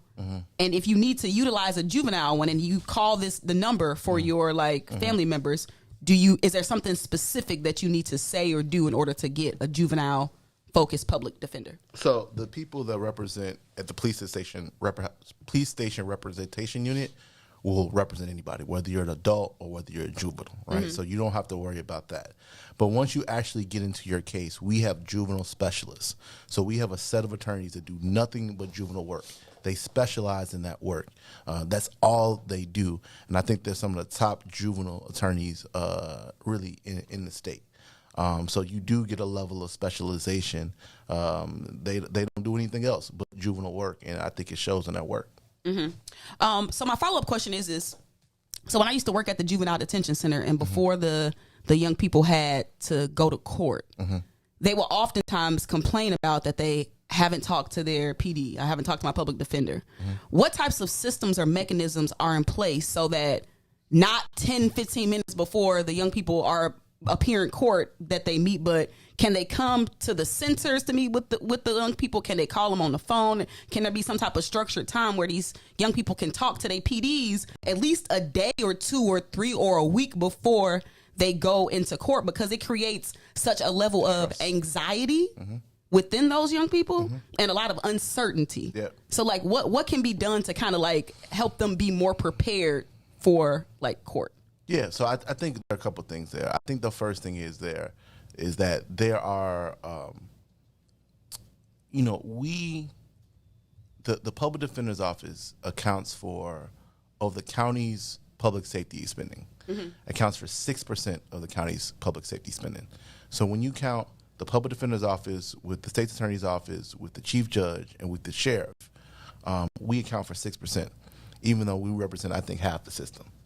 The reality of that is that our numbers aren't as large as what they should be if we had an equitable system. So the impact of that is that you have attorneys sometimes that have more cases than what they should. Now, the juvenile situation is actually a little bit better. And I actually think that our caseloads are a little bit better in juvenile.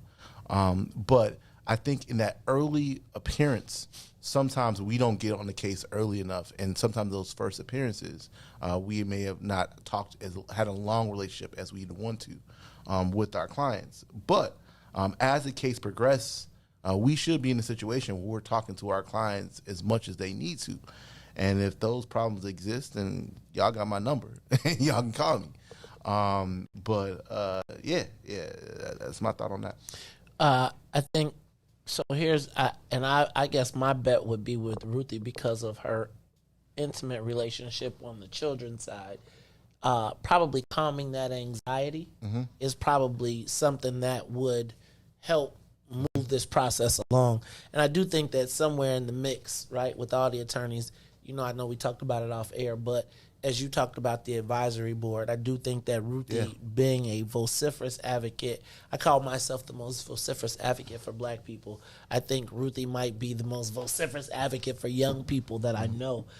Just connecting those dots so that we can, I feel like y'all got some kismet spirit, and I think there may be some opportunities there. Ruthie, what else you got? I think another sort of thing that I always think about with PDs and people like, man, if you get a PD, you're going to lose your case. You go, there's like the stigma and the stereotype kind of associated with that. If you are like unhappy with your public defender, like what is the process for like getting another one? And if you do that, is that seen as like, well, you're not about to get good representation because it's already free? Who you think you is? Like, is that? I don't think that exists. I mean, listen, our attorneys are thick skin, right? They have to deal with it. They deal with it from judges. They deal with it from the state's attorney's office. They go home and watch a movie and see their profession, and their profession is talked down upon.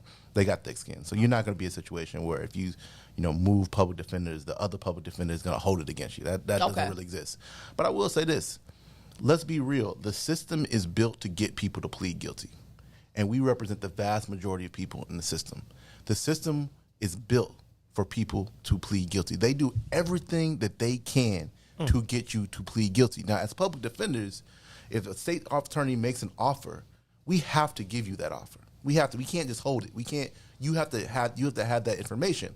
But what I think happens is because this system is so broken, and we can talk about some of the things that the public defender's office is trying to do to break that system, to make that system work better, because that system is so broken, and we represent the vast majority of people in the system, well, then we get kind of blamed for something that we're trying to fight. Right? I want to hear about that because I want to tell you, because you say you have to present that, right? I just think of having been locked up. And when you say the system is built to make you plead guilty, locked up in Champaign County, and I wanted to go home. Not a good look. Not a good look at all, right? Because it's like you got internal, like what's going on in the pod, and then you got the police that's part of the whole. It felt like being a slave. I ain't gonna even lie. And when you talk about the system being built to make you plead guilty, I remember when my public defender got together with the prosecutor and they said, plead guilty to, if you sign this paper, you can go home today, like right now. But it was a felony. And she was like, don't sign the paper. Don't sign the paper. I was like, she said I could go home today. Do y'all understand this pod? Like, luckily anyway, but this pod, I want to go home. And when you say the system is built to make you go home, do you advise people to take the deal? Or do you say, hey, let's fight this? And if you tell them let's fight this, do you then go balls to the wall to make sure that they don't? And what's the success rate? Yeah, well, I think every single case is different. But I will say, when you look at the trial numbers, right? You look at when cases get to trial, we actually win quite a few cases. But you have to realize that the system does everything it can to get you from going away from trial. So let's say you're locked up and you're locked up early on. Well, the state is going to say, hey, I'll give you 3 years if you plead guilty today. But if you go to trial for the same offense, no facts have changed, and you're found guilty, you'll get 21 years. Oof. Right? Because they know that if every case goes to trial, not only would the system break, but you would start to see some of the inconsistencies and lies that is the foundation of the criminal justice system. Think about the Laquan McDonald case, and think about the police reports. Right? Don't even think about what the videos was, and think about what the police report said. The police reports, oh, a man came at me. Oh, he came at me with a knife. And you look at that police report, and it's totally different from the video. And you see that in lots of different cases, and the system knows that. So what they do is they try to get you to plea. And as public defenders, we have to offer that plea. But with that said, I think that we have built a lot of things in our system, and we need to get better. But we've built a lot of things in our system that will allow for us to, once we get past that, defend people to their strongest ability. Now, I can't say, Maze, what should happen in every case, because like I said, it's 100,000 cases, right? And every case is different. But I will say, I think that the public defender's office has some of the finest attorneys in the county. And we are prepared to, if we need to go there, that's what the situation presents itself, we're going to put on a very, very strong case. We got people in our office that are just they're beasts. We got a person in the chat right now, to Kenya Nixon. I don't think money could buy an attorney as good as to Kenya Nixon. We have lots of those people in there. You know what? It was funny you say that. I was thinking about, and this is before you, but Preston Jones. Yeah. My fraternity brother. So Preston Jones, I interned for him in the public defender's office as a clerk. Did you? Yeah. Wow, how crazy is that? And I remember Preston, right? We're both Sigmas, and I remember Preston. I saw him as a public defender. He actually defended my death march, right? To be able to do the death march, and he'd get up and he does this whole flowery presentation. And I remember him going to college, and then, like we thought he was gonna be like this, super corporate, like, and he turns out to be the public defender. And you talk to him, and it was like, I'd be like, man, he would be like, some of the most heinous cases he would be taking because he was concerned about just the delivery of justice. And it's weird to think that there are people who, even if you know something is not, even if that just believe that everybody should get a fair shake at trial. And it was just amazing. And so I do think about the people that are public defenders and kind of the things that they face and the challenges that they have to overcome to even be able to defend. Ruthie, what else you got? I know you got some in the. Yeah, Cook County is like huge, and likely has like probably one of the largest like criminal justice. I don't want to call it an enterprise. Are you anti-government, by the way? Are you anti-government? Man, my dad worked for Streets of Sands. My mom worked for the library, man. Government put me through college, so I wouldn't go there. I wouldn't go that far. Okay. So I was about to try to ask about like innovation. So like in the policy work that you do, like in the research that you do, what are some of the most innovative like policy changes or programs that you've seen across the country that you want to bring back to Cook County? Yeah, so I think one of the things I talk about a lot is our forensic science division. The Public Defender's Office here in Cook County has one of the most innovative, top-notch forensic science divisions in the country. Everybody gets on Netflix and they watch these shows about wrongful convictions. They watch all this junk science that was used to put people in prison. And our office is on top of that, right? So, for instance, we see lots of sciences like bad fingerprints. Shot spotter is something that's going down right now. All of these junk sciences that are used to put people in prison. Shot spotter. Did you connect shot spotter with junk science? Yes, I did. The studies and the data show. But what about we just signed another contract for that. Oh, did we? It was like the parking contract? Oh, well, damn it. Pew, pew, pew. Dude, man, you can't be coming on here getting in trouble, dude. What's wrong with you? You gotta get that good government job. You around here talking about people's stuff, man. All right, see? That's that U of I breed that rebel in you, right? You got to defend yourself. All right, go ahead. Innovate. So finish with your, that I think that forensic scientist, because I think we're finding so many people. Let me ask you this, based on the innovation, that being your answer.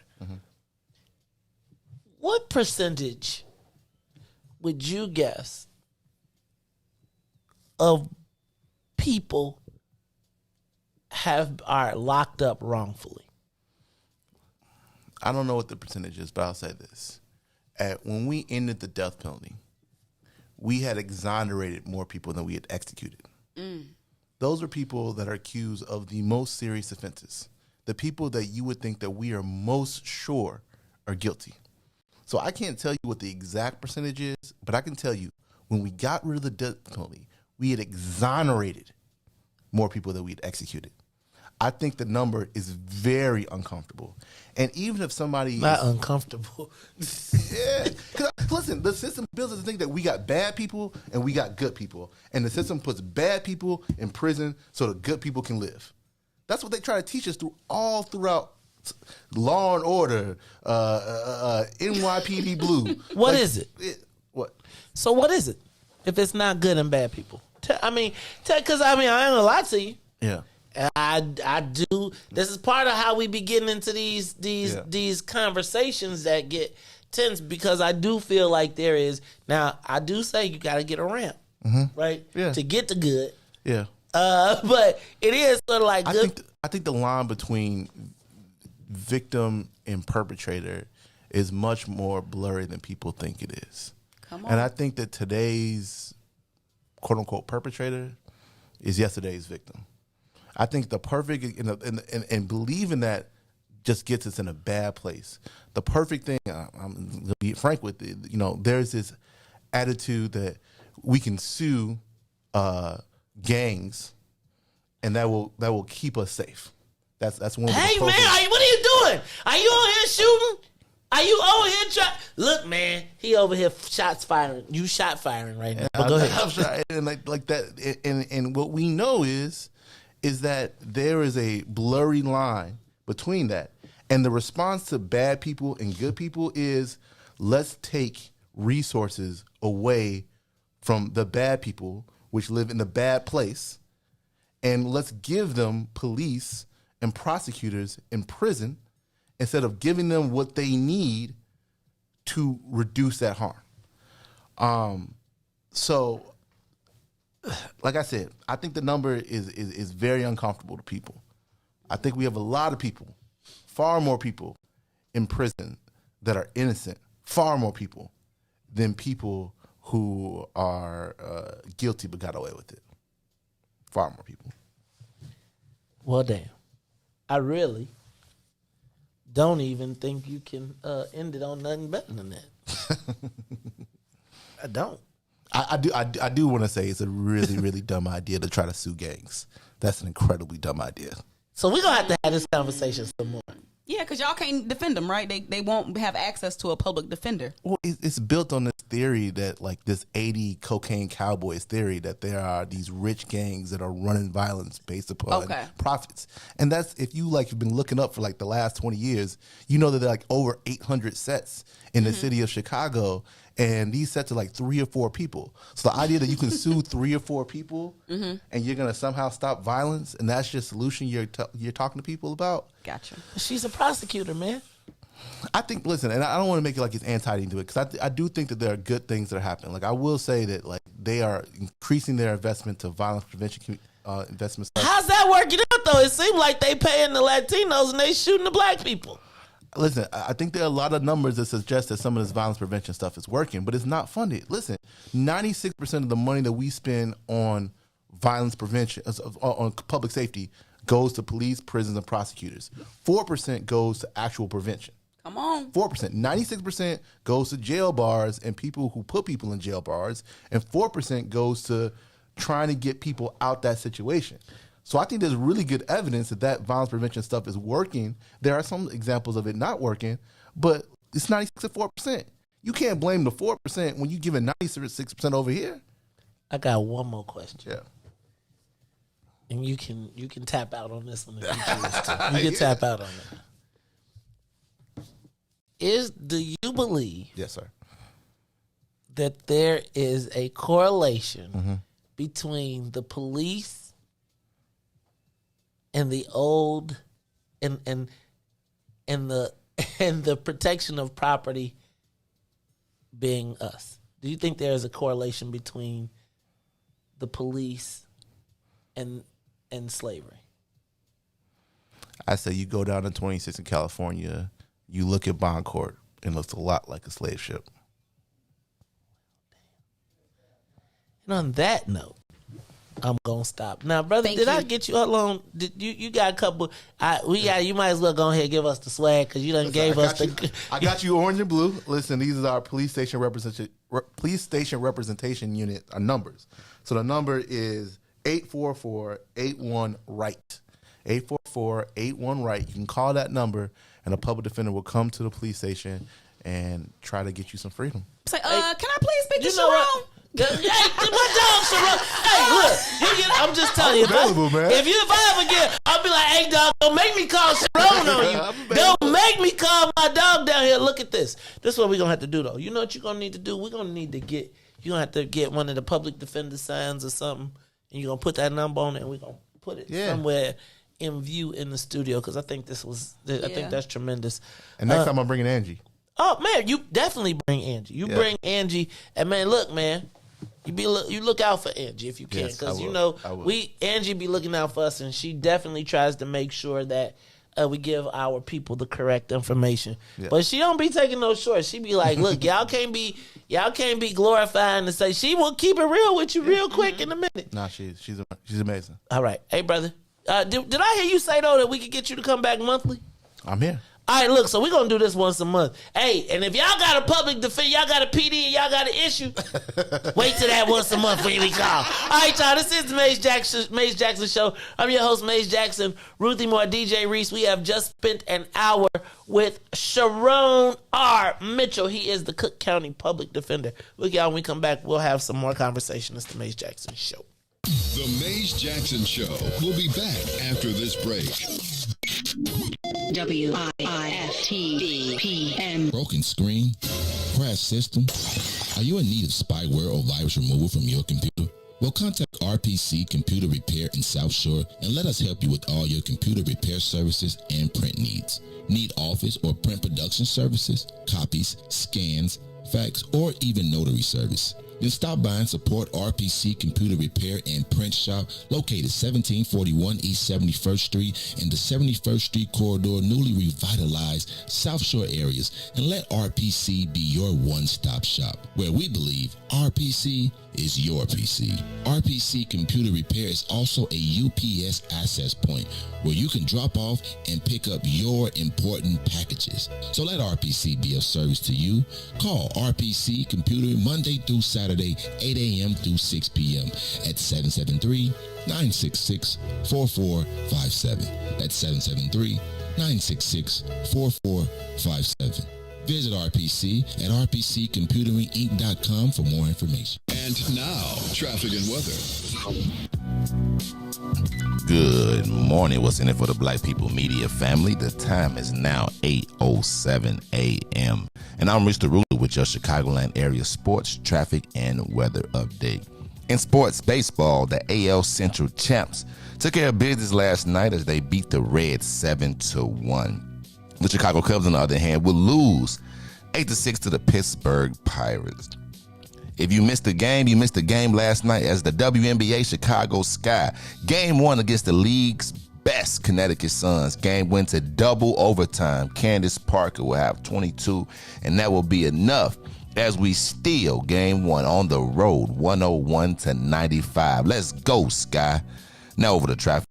On the Kennedy, O'Hare to the Loop is 62 minutes. Outbound to O'Hare will be 30 on the Eden. Inbound from Deerfield to the Exchange, 73 minutes. Exchange back to Deerfield will be 46. On the Eisenhower, Thorndale to the Loop is 80 minutes. Back out to Thorndale will be 45. On the Stevenson from I-355 back to the Dan Ryan will be 67 minutes. Outbound will be 38.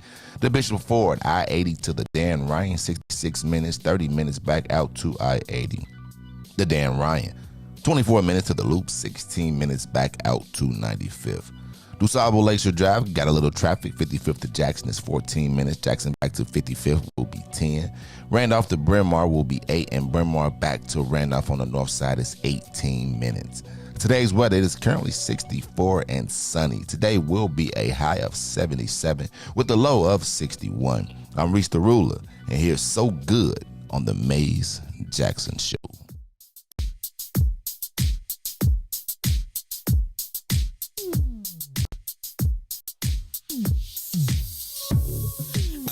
What you did it right.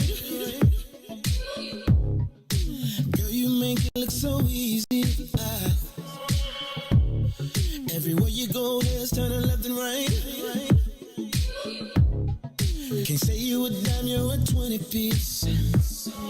Cause girl, you're the reason I be acting funny.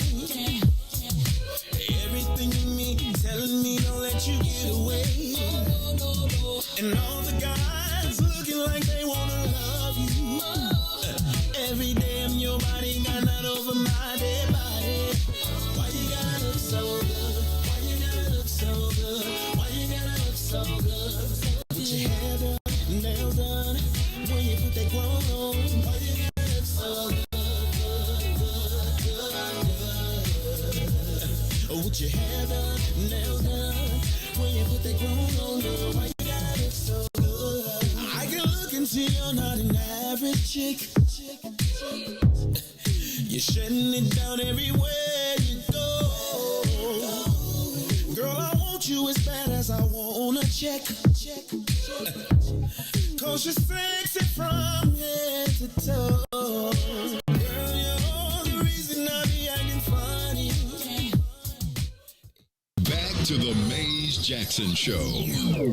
You are listening to the most dangerous show in the morning. This is What's in It for the Black People Radio. Maze Jackson. Maze Jackson, the most vociferous advocate for black people in the world. For Ruthie Moore, for Todd Stoger, I am the host of the Maze Jackson Show, asking every single day, what's in it for the black people? And if you don't like it, you can still tell them Maze said, Mayor Lightfoot, man, we ain't accepting that. We ain't accepting that. Let's go.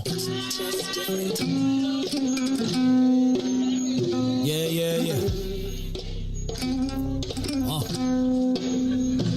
Let's get down to business and go ahead and address the facts, man. Lightfoot seems more lesbian than black. Rahm Emanuel's another case. He was just as tired. 50 closed schools left much to be desired. Police had Anjanette naked on that body cam. They suppressed the footage so it couldn't touch a lot of hands. Reminds me of that 16 shots in that cover-up. Both of them similar, so I went and dug it up. George Floyd killed, a lot of riots happened in the town. Southside burned and they wouldn't let them bridges down. Grandmother sick, need a prescription and plus a couple groceries. You gon' have to travel just to get it now. COVID-19 out here shutting all the business down. Not enough SBA loans to even give around. So many failed businesses that you could put them in the pile. If you don't survive the pandemic, it's gon' sit you down. We sing, dance, play ball, entertain, and crack jokes. Government invested black neighborhoods with crack smoke. System that milked us so bad, we got lactose. Still trying to find out what's in it for us black folks. We sing, dance, play ball, entertain, and crack jokes. Government invested black neighborhoods with crack smoke. System that milked us so bad, we got lactose. Still trying to find out what's in it for us black folks. Shout out to Willie Wilson, hope one day you get to send it.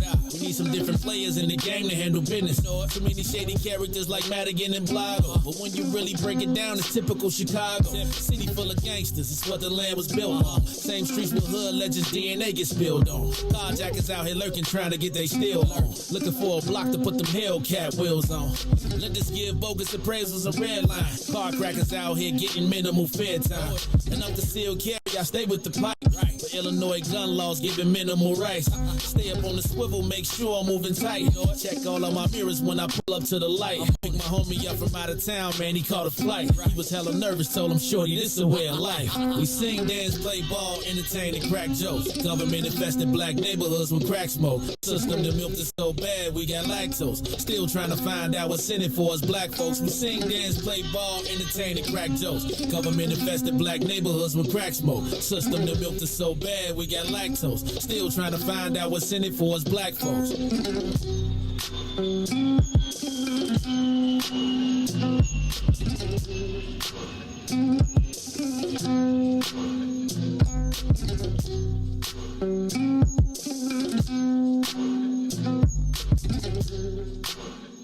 Wake up, Chicago!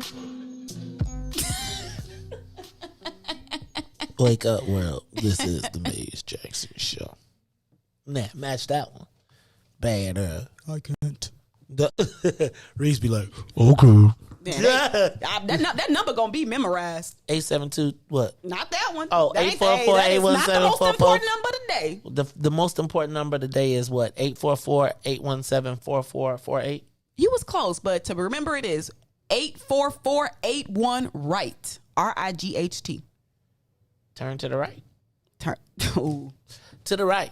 To the right. To the left. To the left. Now dip, baby, dip. Do you like doing those slides? No, because I don't. Of course. No. Not your cup of tea? I can't keep up, Ruthie. You do them, Riis? You be in? All of them. Good. You know Riis do them all. I can see it. No, I can't do them. I can't even. And then don't let them be like the double time. Tap, tap, tap. Look, I told you I went after Robbins and Trustee Collier was like, all right, Maze, do this one. And then it was like, step, step, step. Step, step, step. Hit that. Let. Step, that. Hit that. I was like, hey, Joe. I'm like 50 years old. First of all, when I used to go to the parties and do the party walks, I only knew 2. So like the whole party, it was like I did 2 party walks, then I started to fight.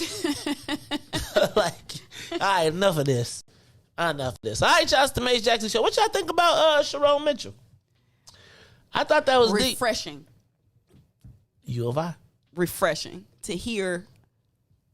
I mean, it's such a simple concept of just being able to speak freely and not have to like be on guard or make it sound politically correct. Like I love it when people can just like literally just give you the information without having to finesse you with it. Just tell me what I need to know and let me make an informed decision. Like it's because we know it's disproportionate budget. So I was glad that he was able to articulate that in a way that wasn't finessing. So shout out to him. I just hope when he went to work, his keys still work. You know, he was saying some stuff. Hey, he's just gonna make another set. He top dog. Yeah, I feel like he was. I mean, I think when you were the public defender, though, they already expect. Mm-hmm.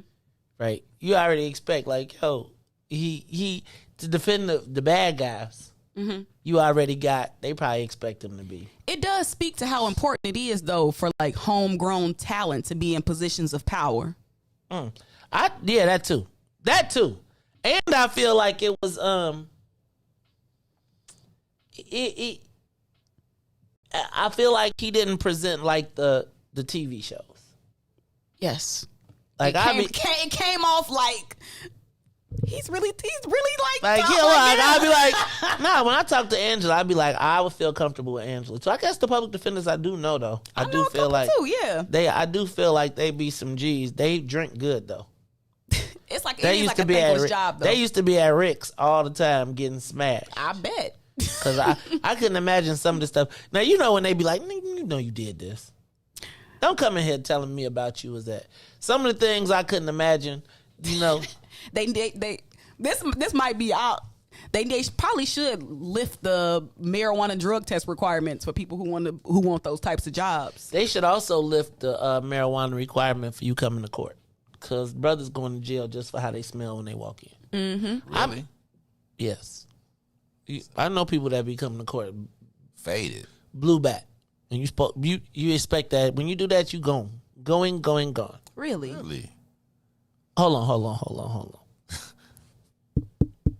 So let me ask you this: mm-hmm. You believe that if you walked into a courtroom, mm-hmm. right, blue bat, mm-hmm. clearly blue back, smelling like you were blown back. Mm-hmm. You actually think that there's a possibility that you walk away not guilty? Yes. Of course. See you at the next court date. Is it against the law? Like, are you on papers and you supposed to have a clean drop or something? What if you was just in the car with somebody who gave you a ride because you ain't got no other way to get there and you just smell like it? You're gonna go to jail. Really? For smelling like... No, man. You're gonna get a guilty... The system can't be that bad. I know it done milked us and we got lactose. You're going to jail. Nah. Depend on... Hold on. Let me ask a question. Do you think that it doesn't have an impact on your case or how the judge appears? I thought the scales of justice were blind. They're not sniff proof. They ain't got nothing to do with how you smell. I'm just telling you. So so let me just tell y'all as gang. This is game. Like, now if you don't mind and you want to take a chance, you want to take a risk, go ahead, badass. Mm-hmm. No, I'm just saying I've literally showed up to court fried a couple of times and it would just continue. You obviously wasn't facing no real case. Man, listen, you can, Maze, if you Google me, and I'm for real, you'll be like, this is Riis.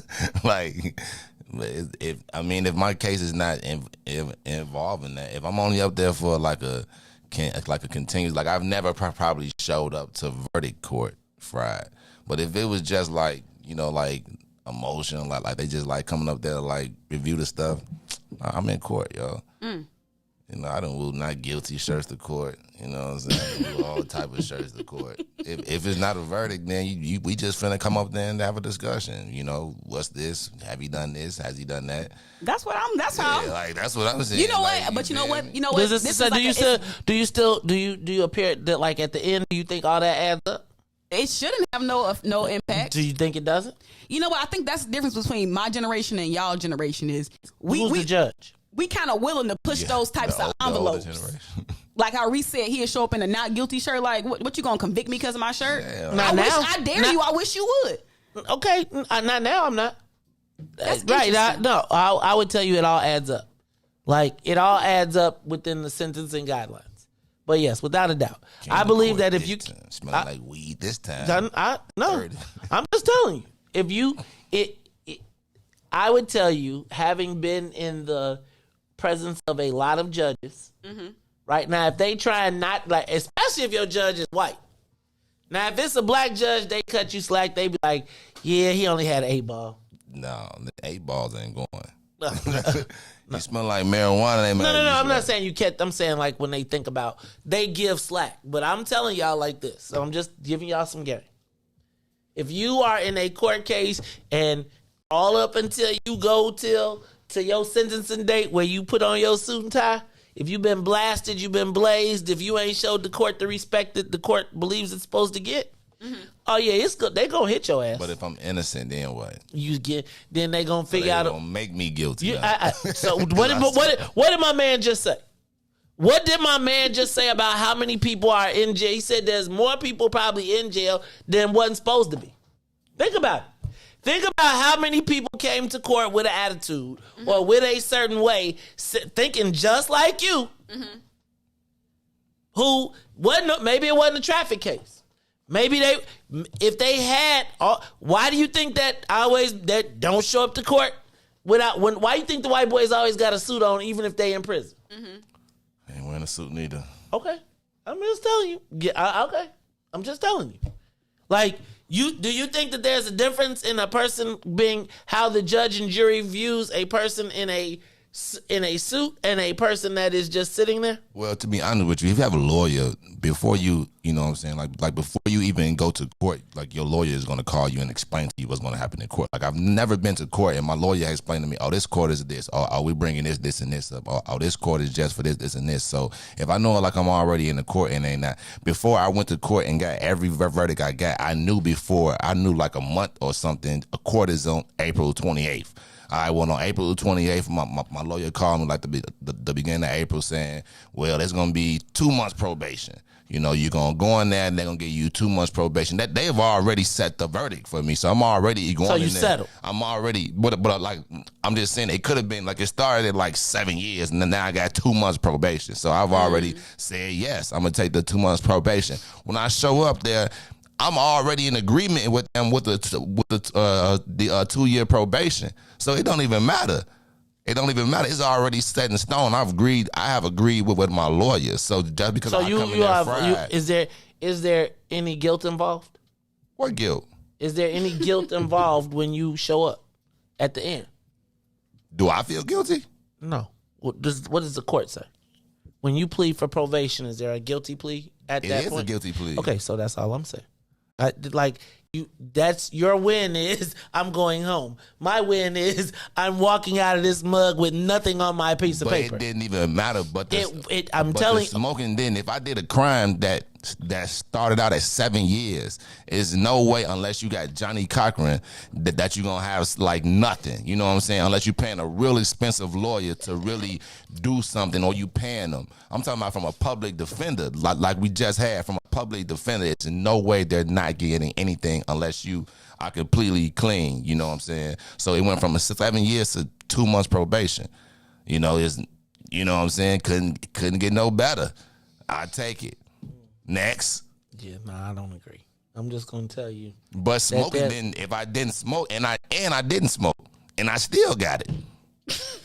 So you tell me what? He did that because he was stressed out and he needed to manage his stress. I just think because it's a you'd be scary and stressed when that precarious judge position. be like, "I'm not taking." This is all I'm gonna say. Y'all willing to roll the dice? I'll give it to you. Calculated risk, right? That's a calculated risk. Here's me. Every day I'm at court, they're gonna be like, "He couldn't have done that."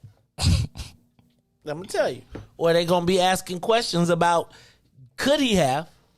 Like, I think right now, the difference is, and I almost feel like this is how we see it compared to white folks. Like, They be like, we want to walk away with this with nothing. Like, so if I'm on probation in 3 months, there should be nothing there at the end of it. I know brothers that be like, shoot, I just got 1 felony out of that, but I ain't have to stay. And that's what it was, though. 2 years, you don't do nothing. It come off your record. Okay. I'm just saying like this. I'm telling you that how you appear matters. You cannot believe it. I think that might be your experience. I'm going to tell you like this. I would love to see the average of who goes, like what difference does how you look and how you present. Because I swear to God, I don't think I'm not going to say I've ever, but very rarely do you ever see people with real lawyers showing up just chilling. And if they do, a lot of times, I would tell you that your lawyer's doing you a disservice if they tell you just to show up. That's just me.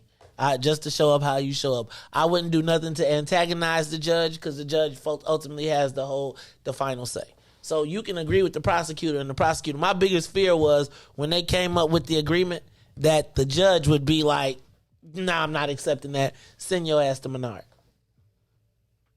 Right? Because remember, they always say these terms are subject to approval of the judge. Right? Mm-hmm. This is, you can be held in contempt of court. If I feel offensive, if I take, and judges do get to play God. And I just got to point out how many times this man just told us, he said that when they did the death penalty, they had more people exonerated than they locked up. So if it was death penalty, what you think the judges was locking Negroes up on? And I don't like how he made me feel today.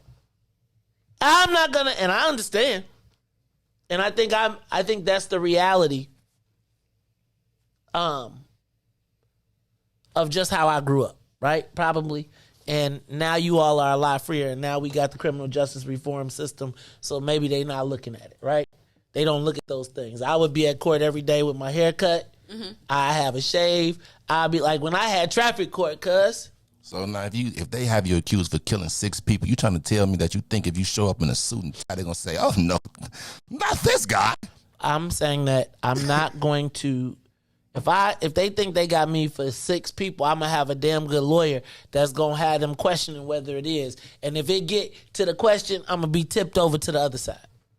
I'm not going to show up. Like, this is what I believe. I believe that if I was in a space where they thought I was of guilty of 6 people, I would have a lawyer that would have you already confused. Be like, there's no way, you could believe all you want, but whether it was Johnny Cochran or whether it was the $700 or $1,000 hour lawyer that I could afford or try to get, because at that point you would spare no expense. His job is to muddy the water, right? So if it's beyond a shadow of a doubt, right? And I show up, so if it's beyond a shadow of a doubt, and I got a choice between, I came up in here blasted, blazed, or it's a young man sitting here in a suit and a tie who you got to imagine. Could I imagine this guy who I've seen every day groomed and well taken care of and all my pictures of, or could I see him whacking somebody? Now, if I show up in jeans with a holy shirt and I be slumped in the chair and I be like, yo, whatever, or I could be as respectful as I want. Again, shadow of a doubt. Any one of those factors, I'm saying I'm not giving them that one. You're not going to be able to use my appearance. Understanding that. Do I show up in a do-rag and a hoodie every day? I could. That will probably push them closer to could or could not. Just my perspective. Not a judgment on anybody. But I do think, I always believe in giving myself, if there's points to be scored, I want all the points. Because if it comes down to a tie and I left a point on the table, because I was like, well. But again, and I do think lawyers matter. I agree with you, Riis. But I think there's levels to it. It's just levels to it. Some lawyers can walk into the room and be like, you could have committed 50 murders, but because they have a relationship and because they know how to muddy the waters, it's like, why some of them same white boys walk away? because they invest heavy. It's a reason why people pay $1,000 for lawyers. But speaking of paying for lawyers, did y'all see about the mayor? I know we talked about this yesterday, but y'all, we got to stop. We got to stop, y'all. Did y'all see that the mayor,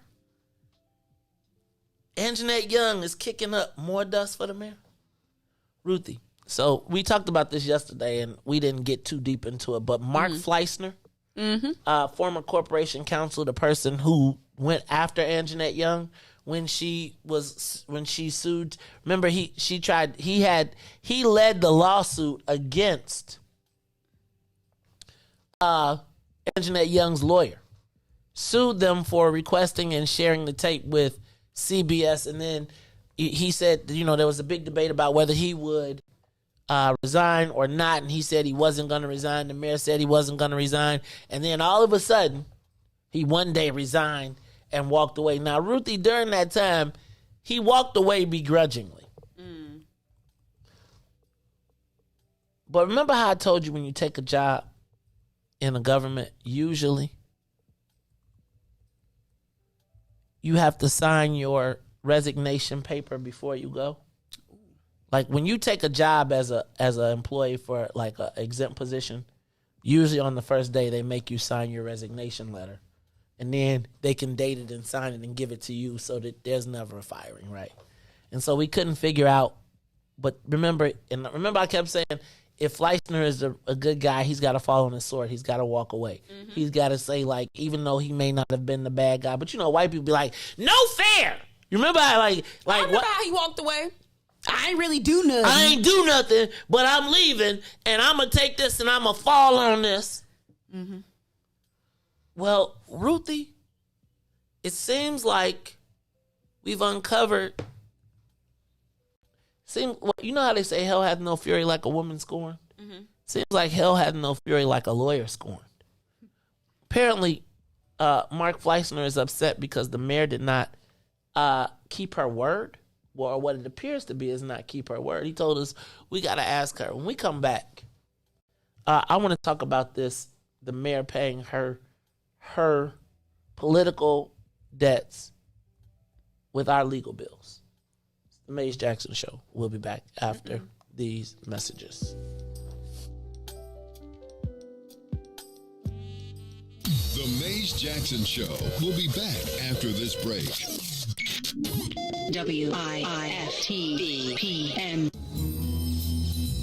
Reach the ruler. This is Week Ho Wednesday, and to my right is Everybody's Women Crush Wednesday. My co-host, the one and only Todd. It goes, love this show, y'all. I'm dealing with a guy. We have been dating for 9 months. In light of everything going on in the world, he has been voicing his opinion about situations, and I don't agree with any of his views. I love everything else except his opinions. Damn. How do I fix this? FYI, he's white. It's about to be a white boy summer. So could that be the issue? For sure. Just come out different when it's not coming from your own race. It's just never been something I'm like, oh, I date Bill. I'm just a Bill. Yes, I'm only a Bill. I don't really like light-skinned guys. I don't like pink meat. Pink, so like it's like you see it. Pink tip. It be pink. And then pink on the I tip. don't like. So have a light-skinned guy have a dark tooth. And then it look dark, so it's nice off to me. I feel like it's supposed to be pink because they light-skinned. You know what I'm saying? But I don't want it to be dark because then I'm going to say you dirty. Today, the Biden administration is releasing what it calls a new strategy to fight domestic terrorism. Following a 100-day review, federal officials are now laying out a new plan hoping to deter, detect, and prosecute domestic terror. They went to the Capitol waving their flags and looking for smoke. He was out there looking for justice. They was over there looking for votes. Ashley Babbitt was with him and told all the people that nothing could stop us. She climbed through the Capitol window, breached security, and called a shot, bro. The media say she a veteran. They paint the picture to make her look greater. But she disrespected the same country that she served. That makes her a traitor. They was fighting police, resisting arrest. On God, I couldn't believe it. I guess blue lives only tend to really matter when it's convenient. Hey, these are the times we witness in history. All because they didn't get a victory. United States is so contradictory. We get equal rights, that's a mystery. Politicians politicians, they more like magicians. You know they got tricks up their sleeve. We point out the flaws that's up in this country. You know they gonna tell us to leave. Somebody try to help me understand it. Always seems like a double standard. They be out here leaving us empty-handed to certain rights we are not granted. The media's the culprit when it comes to the comparison. Cause when it comes to race, they always changing up the narrative. It's terrorism. They say you a patriot, call you a hero. I call it terrorism. And that's on the real. You know what we know. I say it's terrorism. They say you a patriot, call you a hero. I call it terrorism. And that's on the real. You know what we know. I say it's terrorism. They say you a patriot, call you a hero. I call it terrorism.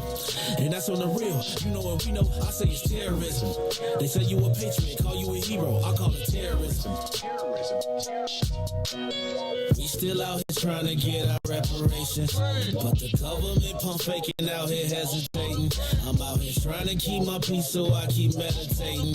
The media make us look bad, they taint our reputation. Look, it's so sad that COVID causing toe tags. You claim you so patriotic, but you ain't wearing no mask. You out here wilding with your MAGA flags and showing your ass. You wanna be part of some type of revolution so bad. Look, you talk revolution and constitutional rights, homie. I guess we forgot about back in the days when all of the business was whites only. Yeah.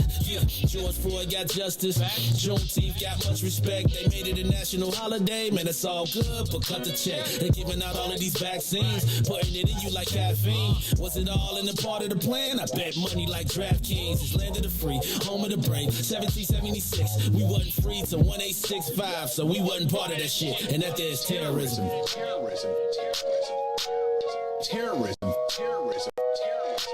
You are listening to the Maze Jackson Show. Riis trying to tell me what to do around these feet. Look, man. First he want to put on his do-rag. You want to wear his hoodie. You want to put his headphones over his hoodie. Now you want to tell. There you go. Right. Hey, bro. I'm just telling you. Free Riis. I'm just tell y'all, though. There we go. I'm just telling you. Can I just tell y'all? I have seen too many. No, I hope. I get it. I don't want us to be making the mistakes of thinking. I don't know, man. It ain't a mistake. It's just, sometimes some people gotta be the litmus test to put pressure on the whole system. I'm good. And if Riis feel like, you know what, I can take this risk to show them that I ain't gotta put on your suit and your tie. Man, I don't gotta play by y'all rules. And then so it was a calculated risk. I would not recommend it for the average person who ain't got a good attorney who's been keeping them abreast of what's happening. Because he's right. Most of the time, you already know what's about to happen before you go into court. I turn on the TV, I'd be like, oh, that nigga did it. I'd be like, I did it. See that? That's what I'm gonna say. It be our own people though, but you know, I be saying the white boys too. But do you see it? And they get off. And if you see how them think about when you see like a white boy, is he really ever in a suit? He's really never in a suit. Really, I'm not sure. He's unless it's like a cop or something. I want you to a high profile case to go look. Right. But he's really never in a suit. He's probably in chains or in his jail suit 90% of the time. Why wouldn't he? You know what I'm saying? Like if you see him on bond court. If you watch the case, right? Like if you watch him at bond court, I'm just okay. I'll put money on your books, Riis, if you want to fight the power. But I don't need no money because I keep telling. The first time I ever went to jail, I was wrongly accused and I had on a 3-piece suit. So it made no difference. Okay. It made no difference. I'm not. Okay. I'm just saying that it does make a difference, and I would hope that for anyone, I'm just telling you. Like, I feel you, and I'm just telling you, but I do think that we're not sending people in the right path, because as long as your generation ain't the people judging. Not yet. Okay. All I'm right, done. Not yet. Make sure you go and get you a nice little suit. If you cannot afford a suit, please go to your local thrift store. I'm sure they have you a suit for like $10. Sure, very nicely at court. If you need some money to get a haircut or anything, reach out to Riis. I know a good man that'll line you up for the low, and I'll pay for it for you. I want to make sure that you go into court and come right out. That's what I'm talking about, Riis. I mean, I think we should, give people good advice. And I don't know if you take chances with the court. Yes, shake the system up. Somebody got to take the chances, Maze. I'm just going to listen to what everybody say, like whatever you say. System to milk us so bad we got lactose. Still trying to figure out. I'll be like this. Usually I'm in court. It's not criminal. It's been Zoom. Look how people been all virtual. We've been virtual court. People been hey man, I'm not tripping. Finding guilty on Zoom. You ain't gonna never find me no more. Did you just sip your drink in my courtroom? This is my living room, Your Honor.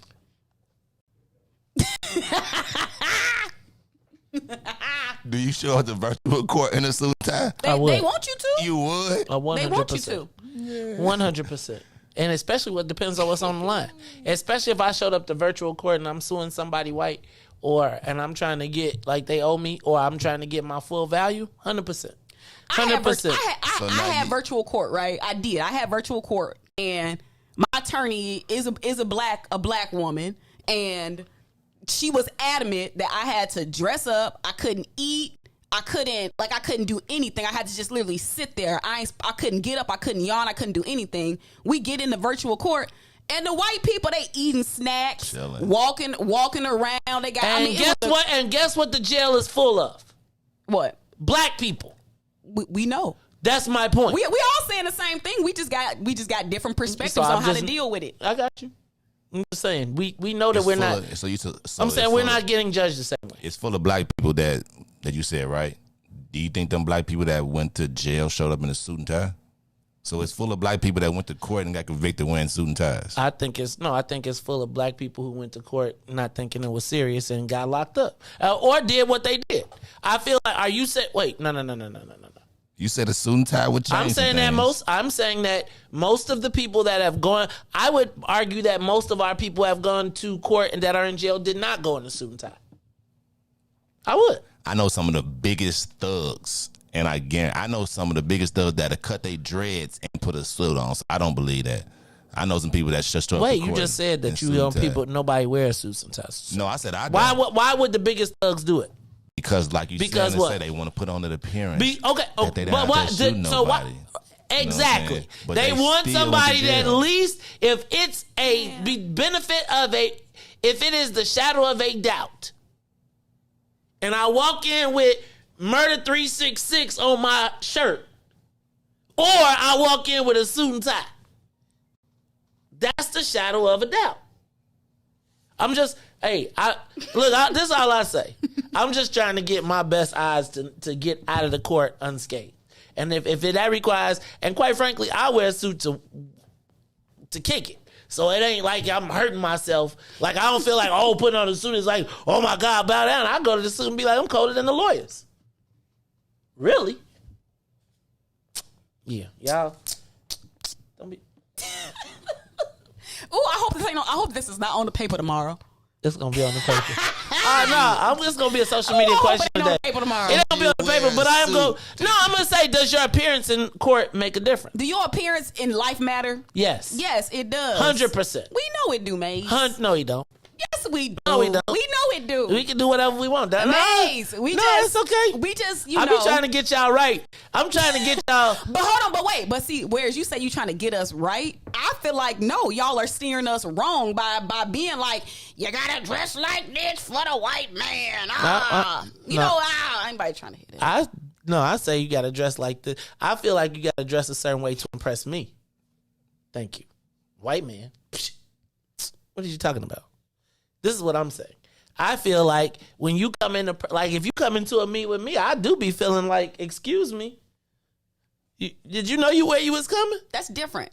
Did you know where you was coming? That's different though. I'm when you come to see, I feel like there is when you come to see the wizard, you need to be dressed appropriately. Right. But see, the court systems is not my wizard. That ain't my wizard. That is a system. That's because you ain't facing 30 years. But if I was facing 30 years, then I would it would be a calculated risk. Do I come in there in my t-shirt or do I put on what calculated risk did you take when your black woman lawyer told you to put on the dress? Did you take the risk or did you? I absolutely listened to my black woman lawyer. Why do you think she told you that? Because she know the system ain't fair. No, because and she explained it to me. She legit broke it down to me and explained to me that you can't do what the white boys do. Literally, like she told me that because I was like, you want me to? I can't sip my coffee. I gotta sit there for 3 hours, literally. And could you sip your coffee at court? No. Okay. No, you, at court, you can't. But see, my thing is, when I went into the Zoom court, I saw how the white people I saw what they was doing. And I'm just like, I gotta sit here stoic like a robot. What grandma say? You can't do what the white folks what do. grandma say about the Saltines? White people gone white. Right. This system. What did he just say? This system is built to find ways to prove you guilty. Okay, so can't I find ways to fight it? That maybe don't start with you. Start with the policy and put it in somewhere. Yeah, the policy of that it is. You cannot base it off my appearance. How do you prove it? How can you prove it? How can you prove it? Because if it's in the courtroom, I'm just saying. But how do you? Room. That's all I'm saying. Mm-hmm. How do you prove it? All I'm saying is, if the white folks see, this is like my self-interest. This to me ain't my and I'll be honest with y'all. I don't see this as the test of my blackness. Mm-hmm. I think, if you're in a criminal case, then you have a lot at stake, right? If you're the defendant. Mm-hmm. You're playing. I'm not taking chances with if I'm in a criminal case that could end up in jail. Yeah, that's why we say it's a calculated risk. I'm putting my best foot forward on that side. If it's a civil case and I have the opportunity to win money, guess what I'm gonna do? Put myself in the best position to win money. I'm not proving nothing to the man. Traffic court. Huh? Traffic court. Please don't tell me you showing up in a suit in a traffic court. 100%. 100% showing up to traffic court in a suit. And guess what? Can I tell you what? Every time I have, it's been dismissed. So prove me wrong. Just like Dr. Arwadi said, them ladies didn't die. Prove me wrong. I don't ever feel like you lose being overdressed. But it's why you're overdressed. Because I got a suit in my closet and I don't want to pay another $200 for whatever. No, it's so you can lock appeal. Me up. It's so you can appeal to throw the away man, the key. So you can have him look and say, "Listen, look, don't I look like a civilized black person? Look, civilized black people don't show up in court. Look at me. Do I'm I look respectable, Your Honor. Do I look like the type of black, citizen that would do these things? That they how much it gonna cost? For? How much is the ticket? How much is the ticket, Riis? I don't gotta change shit. I don't gotta change nothing. $500 for $500.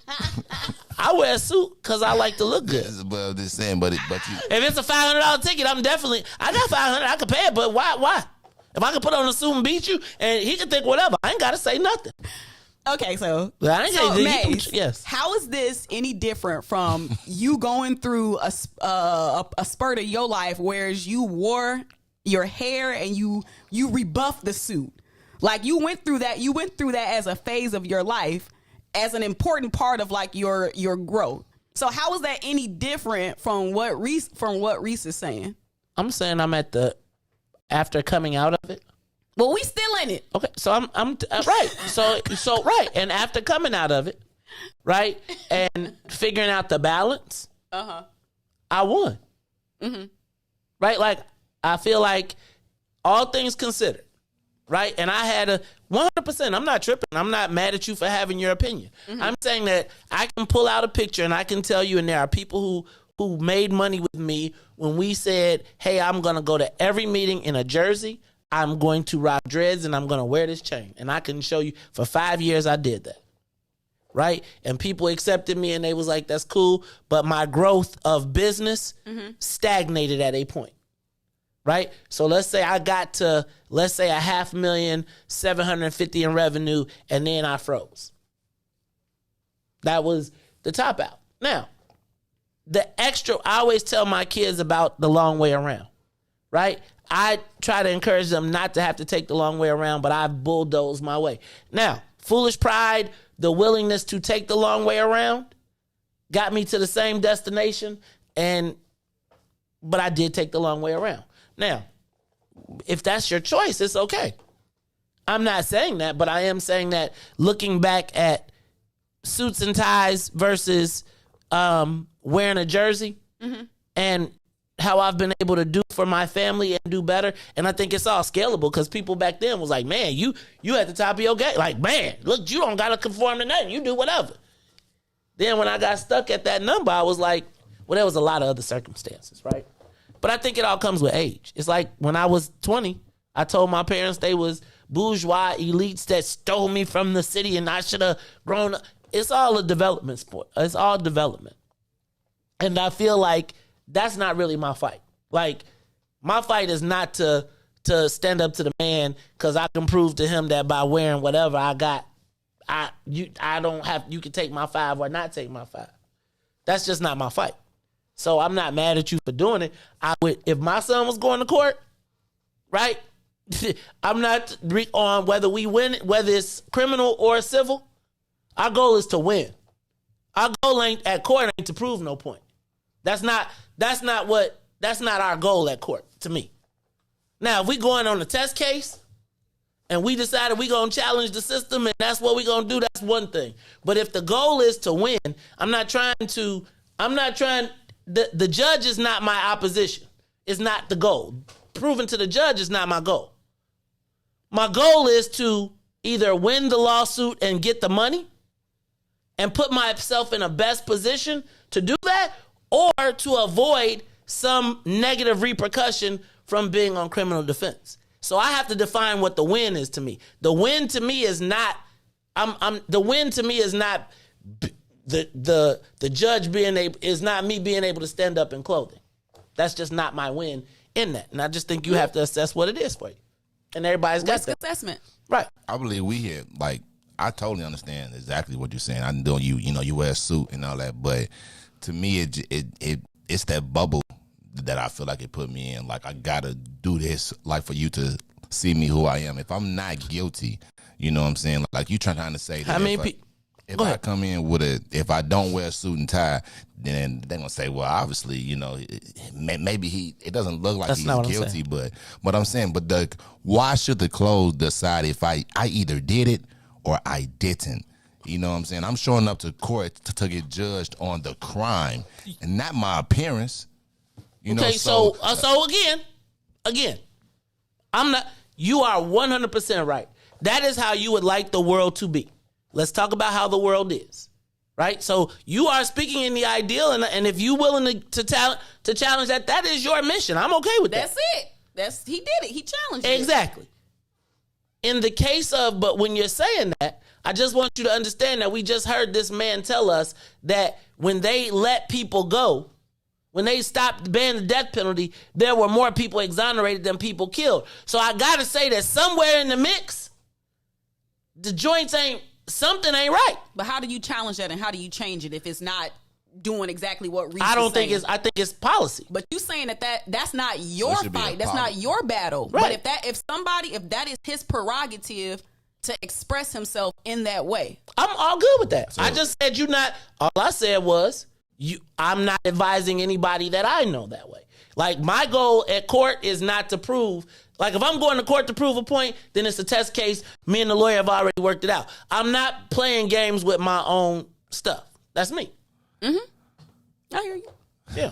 And you do what you want. I mean, this is the same thing we think about when we talked about the restaurants. This is the same. I grew up a certain way. Right? That's why I started off by saying this is just a generational divide. That's a fact. Definitely generational. So you're saying it should be a policy. So they're gonna make a policy, a law that it doesn't matter. Like, you can't judge like someone on their clothes. A policy needs to be made for a human mind to understand that. Riis, we get $1 for every dollar a white person gets. We get 14 cents. What is it that you don't understand?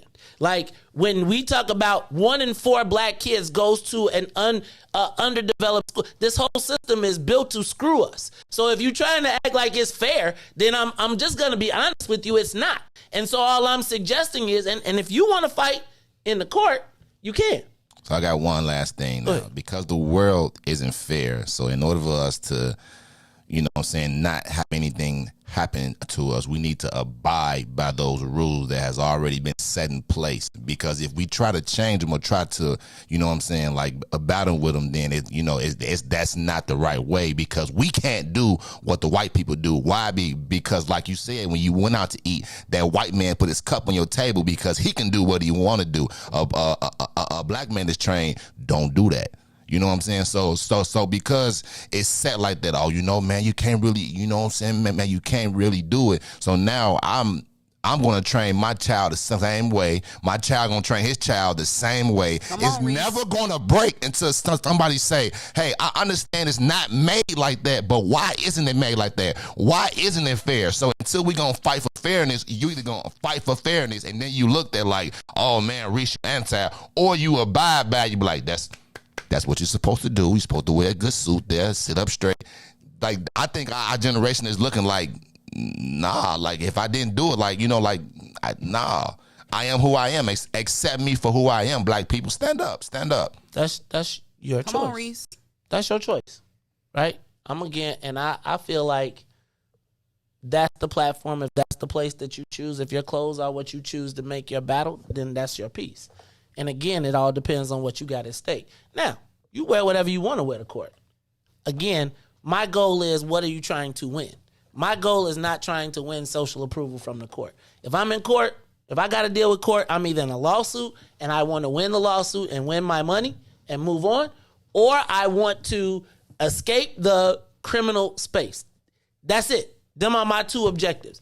Everything else, I do all that other stuff on the What's in It for the Black People platform or the Maze Jackson page.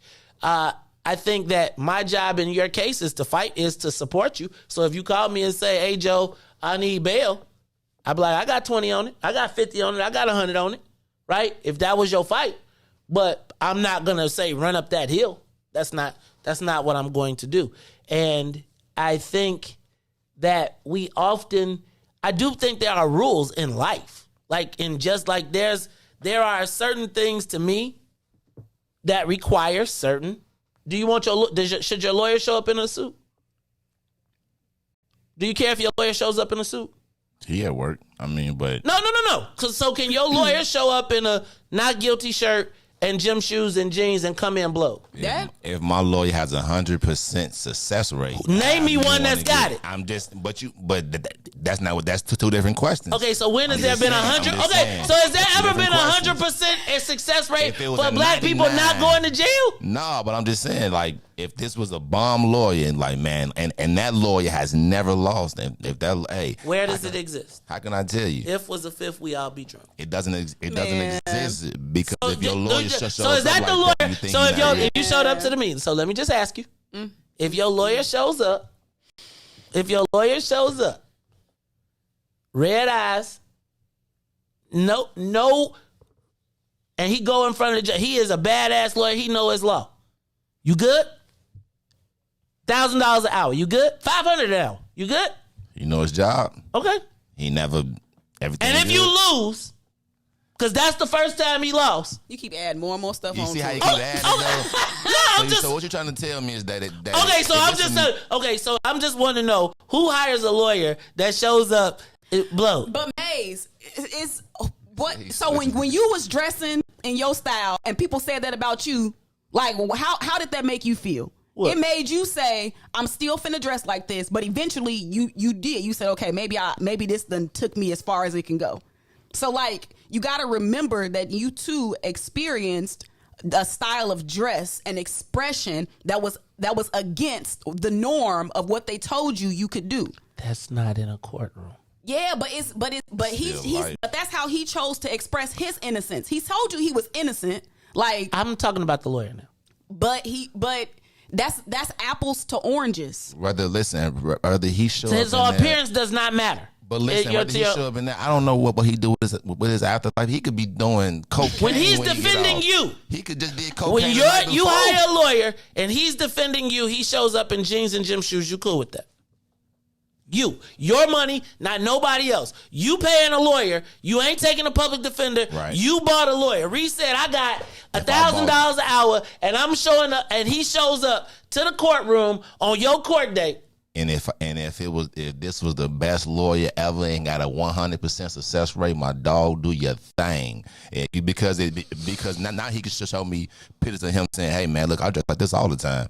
I went like this all the time. That's what I'm saying. Like, what if this guy is the number one dude from Harvard to do all this? Because of his appearance, it changes who he is. He could have been the best ever, like like 100 on every test score and history. And then he goes and becomes a corporate lawyer because part of being in a courtroom is a show. It's an appearance. It is. That's why they call it an appearance. Mm-hmm. It's also a system. I don't doubt it. And then listen, there are those of us that are willing to challenge certain systems and take you a calculated risk. There's no right or wrong way. I think all of us have valid points. We get it. Dress for success. Yay, ha. We get it. Go to Kanji and get you a suit. We got it. I'm telling you, Go to Kanji and get you a suit. Like, we get it. We get what you're saying. Like, but I think both perspectives are valid. It's just a generational divide, as you can see from the comments. Literally, some people are on one side, some people are on the other side. But I get everything that people saying. Dress for success. Success. That. We understand that. You? We understand that, but we also understand where it comes from. You know, we look at our parents and be like, you really didn't have to do that. But we see how it appeals to like the white people. Like, oh, look, he really only noticed me. It's been times where I go somewhere like this and, you know, they don't say nothing. But then I show up in a suit. And them same people I look at different. I'm the same person with a hoodie on or with a suit on. Period. I'm going to tell you. Period. Point blank. I'll tell you. If we set the standard for what it is, and you show up outside of it, right? Who set the standard? Me. The white people. No. If I set the standard for what it is for what we doing. That's different though, Maze. I respect your system. That's the difference. I respect your system. I will conform within your system because I respect your system. Okay. I'm not conforming to a system that I don't respect. So let me just ask. You did not or you did dress up when your lawyer told you to? I did because I respect her. And I respect her decorum that she has and she wants to represent for the court because she broke it down to me and explained to me why I had to do this. She told me that you probably gonna see these white boys on here eating snacks and lunch. And I sure enough did. So she took the time to explain to me. She didn't just say, you got to do this because this is why you got to do it and you ain't going to be successful. She actually gave me the game and broke it down to me. So don't just tell me I got to do something because that's just the way it's supposed to be done without explaining it to me. Especially if I see with my own eyes that everybody ain't got to follow these same rules. But if you see at the same time that everybody who ain't following the same rules wind up in jail. Okay, why though? Because maybe their lawyer wasn't as good as mine. Exactly. So he said I was innocent. I had a good attorney. So this is a calculated risk that I'm willing to take. Okay. That ain't like his everyday thing where he just like, I'm finna go in there with an F12 shirt on. No. Right. If I had a 16 bodies on me, I probably would show up. Yeah. So that's the part that I think people missed from the conversation is that he was keenly aware of his circumstances. I've been said that. I go to court. I know when I go to court. I go to court. I got 2-year probation. It's no. Why am I showing up to a student tie when I know I'm going to court to sign a 2-year probation? Like I'm literally leaving right after this. I mean, come in my jeans and maybe a button up or a nice T-shirt. You know, it really all depends. If it was cold, I need to take my coat off. So why does it even matter anyway? So it's like, come on, I'm signing that. Do you agree? Yes. And then we up out of here. Like nah. But I just want us to know that, and we keep asking that we want to be the same as these white people, but we don't want to do what these white people do. Like it's going to never be equal as long as we know that we can. We tell ourselves that we can't really do that because we ain't black. Like we cap our own self off. If you be like, man, I'm just gonna do it. I'm a person. I'm gonna do it, white or black. So that's why I do. I'm me, point blank. Period. Like whatever happened. But I'm gonna actually be who I am, and my clothes or anything should not describe to you who I am. Interesting. That's an interesting concept. And I'm gonna stop it right there because I gotta go somewhere. Because this would be a great conversation. I know Ruthie gotta go to work too. So look, this is the Maze Jackson Show. I'm your host, Maze Jackson. Got my co-host Ruthie Moore, my man DJ Riis the Ruler. This is the Maze Jackson Show. Don't forget we got a full lineup tonight. So we got 1 to 3. We got the green side of things. Then we got New Era Chicago, which is the new Wednesday night number 1. That means Riis probably gonna be in here in a bow tie and thong today, because we gotta get ready for Wipe Down Thursdays. Don't forget, we also got in the Chris the Critic in the zone, and then we close it out with Weeko Wednesday. This is the Maze Jackson Show. Every day asking, what's in it for the black people? And if you don't like it, you can still tell them. Maze said, we out of here. Peace. And go ahead and address the facts, man. Lightfoot seems more lesbian than black. Rahm Emanuel's another case. He was just tired. 50 closed schools left much to be desired. Police had Anjanette naked on that body cam. They suppressed the footage so it couldn't touch a lot of hands. Reminds me of that 16 shots in that cover up. Both of them similar, so I went and dug it up. George Floyd killed, a lot of riots happened in the town. Southside burned and they wouldn't let them bridges down. Grandmother sick, need a prescription and plus a couple groceries. You gon' have to travel just to get it now. COVID-19 out here shutting all the business down. Not enough SBA loans to even give around. So many failed businesses that you could put them in the pile. If you don't survive the pandemic, it's gonna sit you down. We sing, dance, play ball, entertain, and crack jokes. Government infested black neighborhoods with crack smoke. System that milked it so bad we got lactose. Still trying to find out what's in it for us black folks. We sing, dance, play ball, entertain, and crack jokes. Government infested black neighborhoods with crack smoke. System that milked it so bad we got lactose. Still trying to find out what's in it for us black folks. Shout out to Willie Wilson, hope one day you get to send it. We need some different players in the game to handle business. Too many shady characters like Madigan and Blago. But when you really break it down, it's typical Chicago. City full of gangsters, it's what the land was built on. Same streets with hood legends DNA get spilled on. Carjackers out